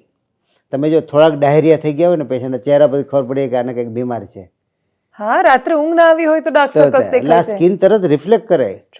તમે કહો મિરર છે, એમ વાત સાચી. તો મારો છેલ્લો પ્રશ્ન છે સર તમને, કે જેમ તમે સ્નાન કરવાની કે બ્રશની એમ વાત કરી, એમ એક એવી પ્રોડક્ટ કે જે તમને એવું લાગે છે કે એ દરરોજ એપ્લાય થવી જ જોઈએ શરીર પર? કહું છું ને કે મોઇશ્ચરાઇઝિંગ 2 જાતના આવે. એક નોન કોમેડોજન. સૌથી જો તમારે કોઈ કંઈક મને આટલી બધી નથી લગાવે, એને શું કરવાનું, સવારે સનસ્ક્રીન આવે, એક લગાવે. સનસ્ક્રીન એવું નથી કે હું તડકામાં તો હું તો જાતો નથી અથવા જાતી જ નથી તોય લગાડો, કારણ કે આ લાઇટ છે, 4 જાતની લાઇટ આવે. એક વિઝિબલ લાઇટ કે તમે જોઈ શકો, એક આવે અલ્ટ્રાવાયોલેટ રેઝ કે જે આપણે કહેવાય ને 400 થી 700 જે વેવલેન્થ હોય ને એ તમે જોઈ શકો વિઝિબલ આંખથી. 400 થી નીચે હોય એને અલ્ટ્રાવાયોલેટ કહેવાય, 400 થી ઉપર જે કહેવાય એને ઇન્ફ્રારેડ કહેવાય. ઇન્ફ્રારેડ અને અલ્ટ્રાવાયોલેટ એ આપણે આંખેથી જોઈ ન શકીએ. વચ્ચેની જે છે 400 થી 700 વચ્ચે કે ભાઈ રેડ, યલો, બ્લુ એ આપણે જોઈ શકીએ. અત્યારે પ્રોબ્લેમ શું થયો ખબર છે? અલ્ટ્રાવાયોલેટ નુકસાન કરે, ઇન્ફ્રારેડ પણ કરે છે, વિઝિબલ લાઇટ નુકસાન કરે અત્યારે. અને હવે પાછી બાકી રહે બ્લુ લાઇટ ચાલુ થાય. બ્લુ લાઇટ એટલે સ્ક્રીનની જે લાઇટ આવે ને એ બધી બ્લુ લાઇટ છે. અને એનું પ્રોટેક્શન માટે તો તમારે સ્પેશિયલ જે બેંગ્લોરમાં જે આઈટી ઇન્ડસ્ટ્રીમાં આખો દિવસ કોમ્પ્યુટર સામે રહેતા હોય ને એના આઈ સર્કલ ને બધું વધી ગયું હોય, તો એના માટે સ્પેશિયલ બ્લુ લાઇટનું સનસ્ક્રીન આવે, સ્પેસિફિકલી લખેલું છે બરાબર, આયર્ન ઓક્સાઇડનું કમ્પોઝિશનવાળું કે જે બ્લુ લાઇટ સામે પ્રોટેક્શન કરે. ઓહ બરાબર, એ રીતે તમારે બીચમાં જતા હોય તો એક મોઇશ્ચરાઇઝિંગ નાઇટમાં એ તમારી નાની ઉંમર હોય તો કોઈ પણ ચાલે, મોટી ઉંમરે તો રેટિનાલવાળું વાપરવાનું જેથી એન્ટી એજિંગ થાય. સવારે સનસ્ક્રીન, સાંજે રિપેર ક્રીમ, મોઇશ્ચરાઇઝિંગ ક્રીમ, અને તમને જો ફેસ વોશ હોય ને vitamin C base face wash વાપરો ને તો એન્ટીઓક્સિડન્ટ કહેવાય, એટલે સ્કિન તમારી ડેમેજ નહીં થવા દે. આ 3 વસ્તુ વાપરો તો તમારી પાસે છે ને ડૉક્ટર પાસે વિઝિટ કરવા માટે મિનિમમ કારણ હશે. ક્યાં બાત હે. Thank you so much doctor four joining અસ. આજે પહેલી વાર મને રિયલાઇઝ થઈ રહ્યું છે કે વરસના આટલા હજારો રૂપિયા જે પેલે હું ફેસ વોશ કે પછી શેમ્પૂ ને કન્ડિશનર એ બધા પાછળ વાપરું છું, પણ સમજ નથી કે કયું વાપરવું જોઈએ. એટલે એ રૂપિયા ઘણીવાર બહુ જ બધા લોકોની સાથે એવું થયું હશે. એટલે મને લાગે આ પોડકાસ્ટ બહુ બધાની આંખો ખોલશે. Thank you so much. Thank you so much sir. Welcome.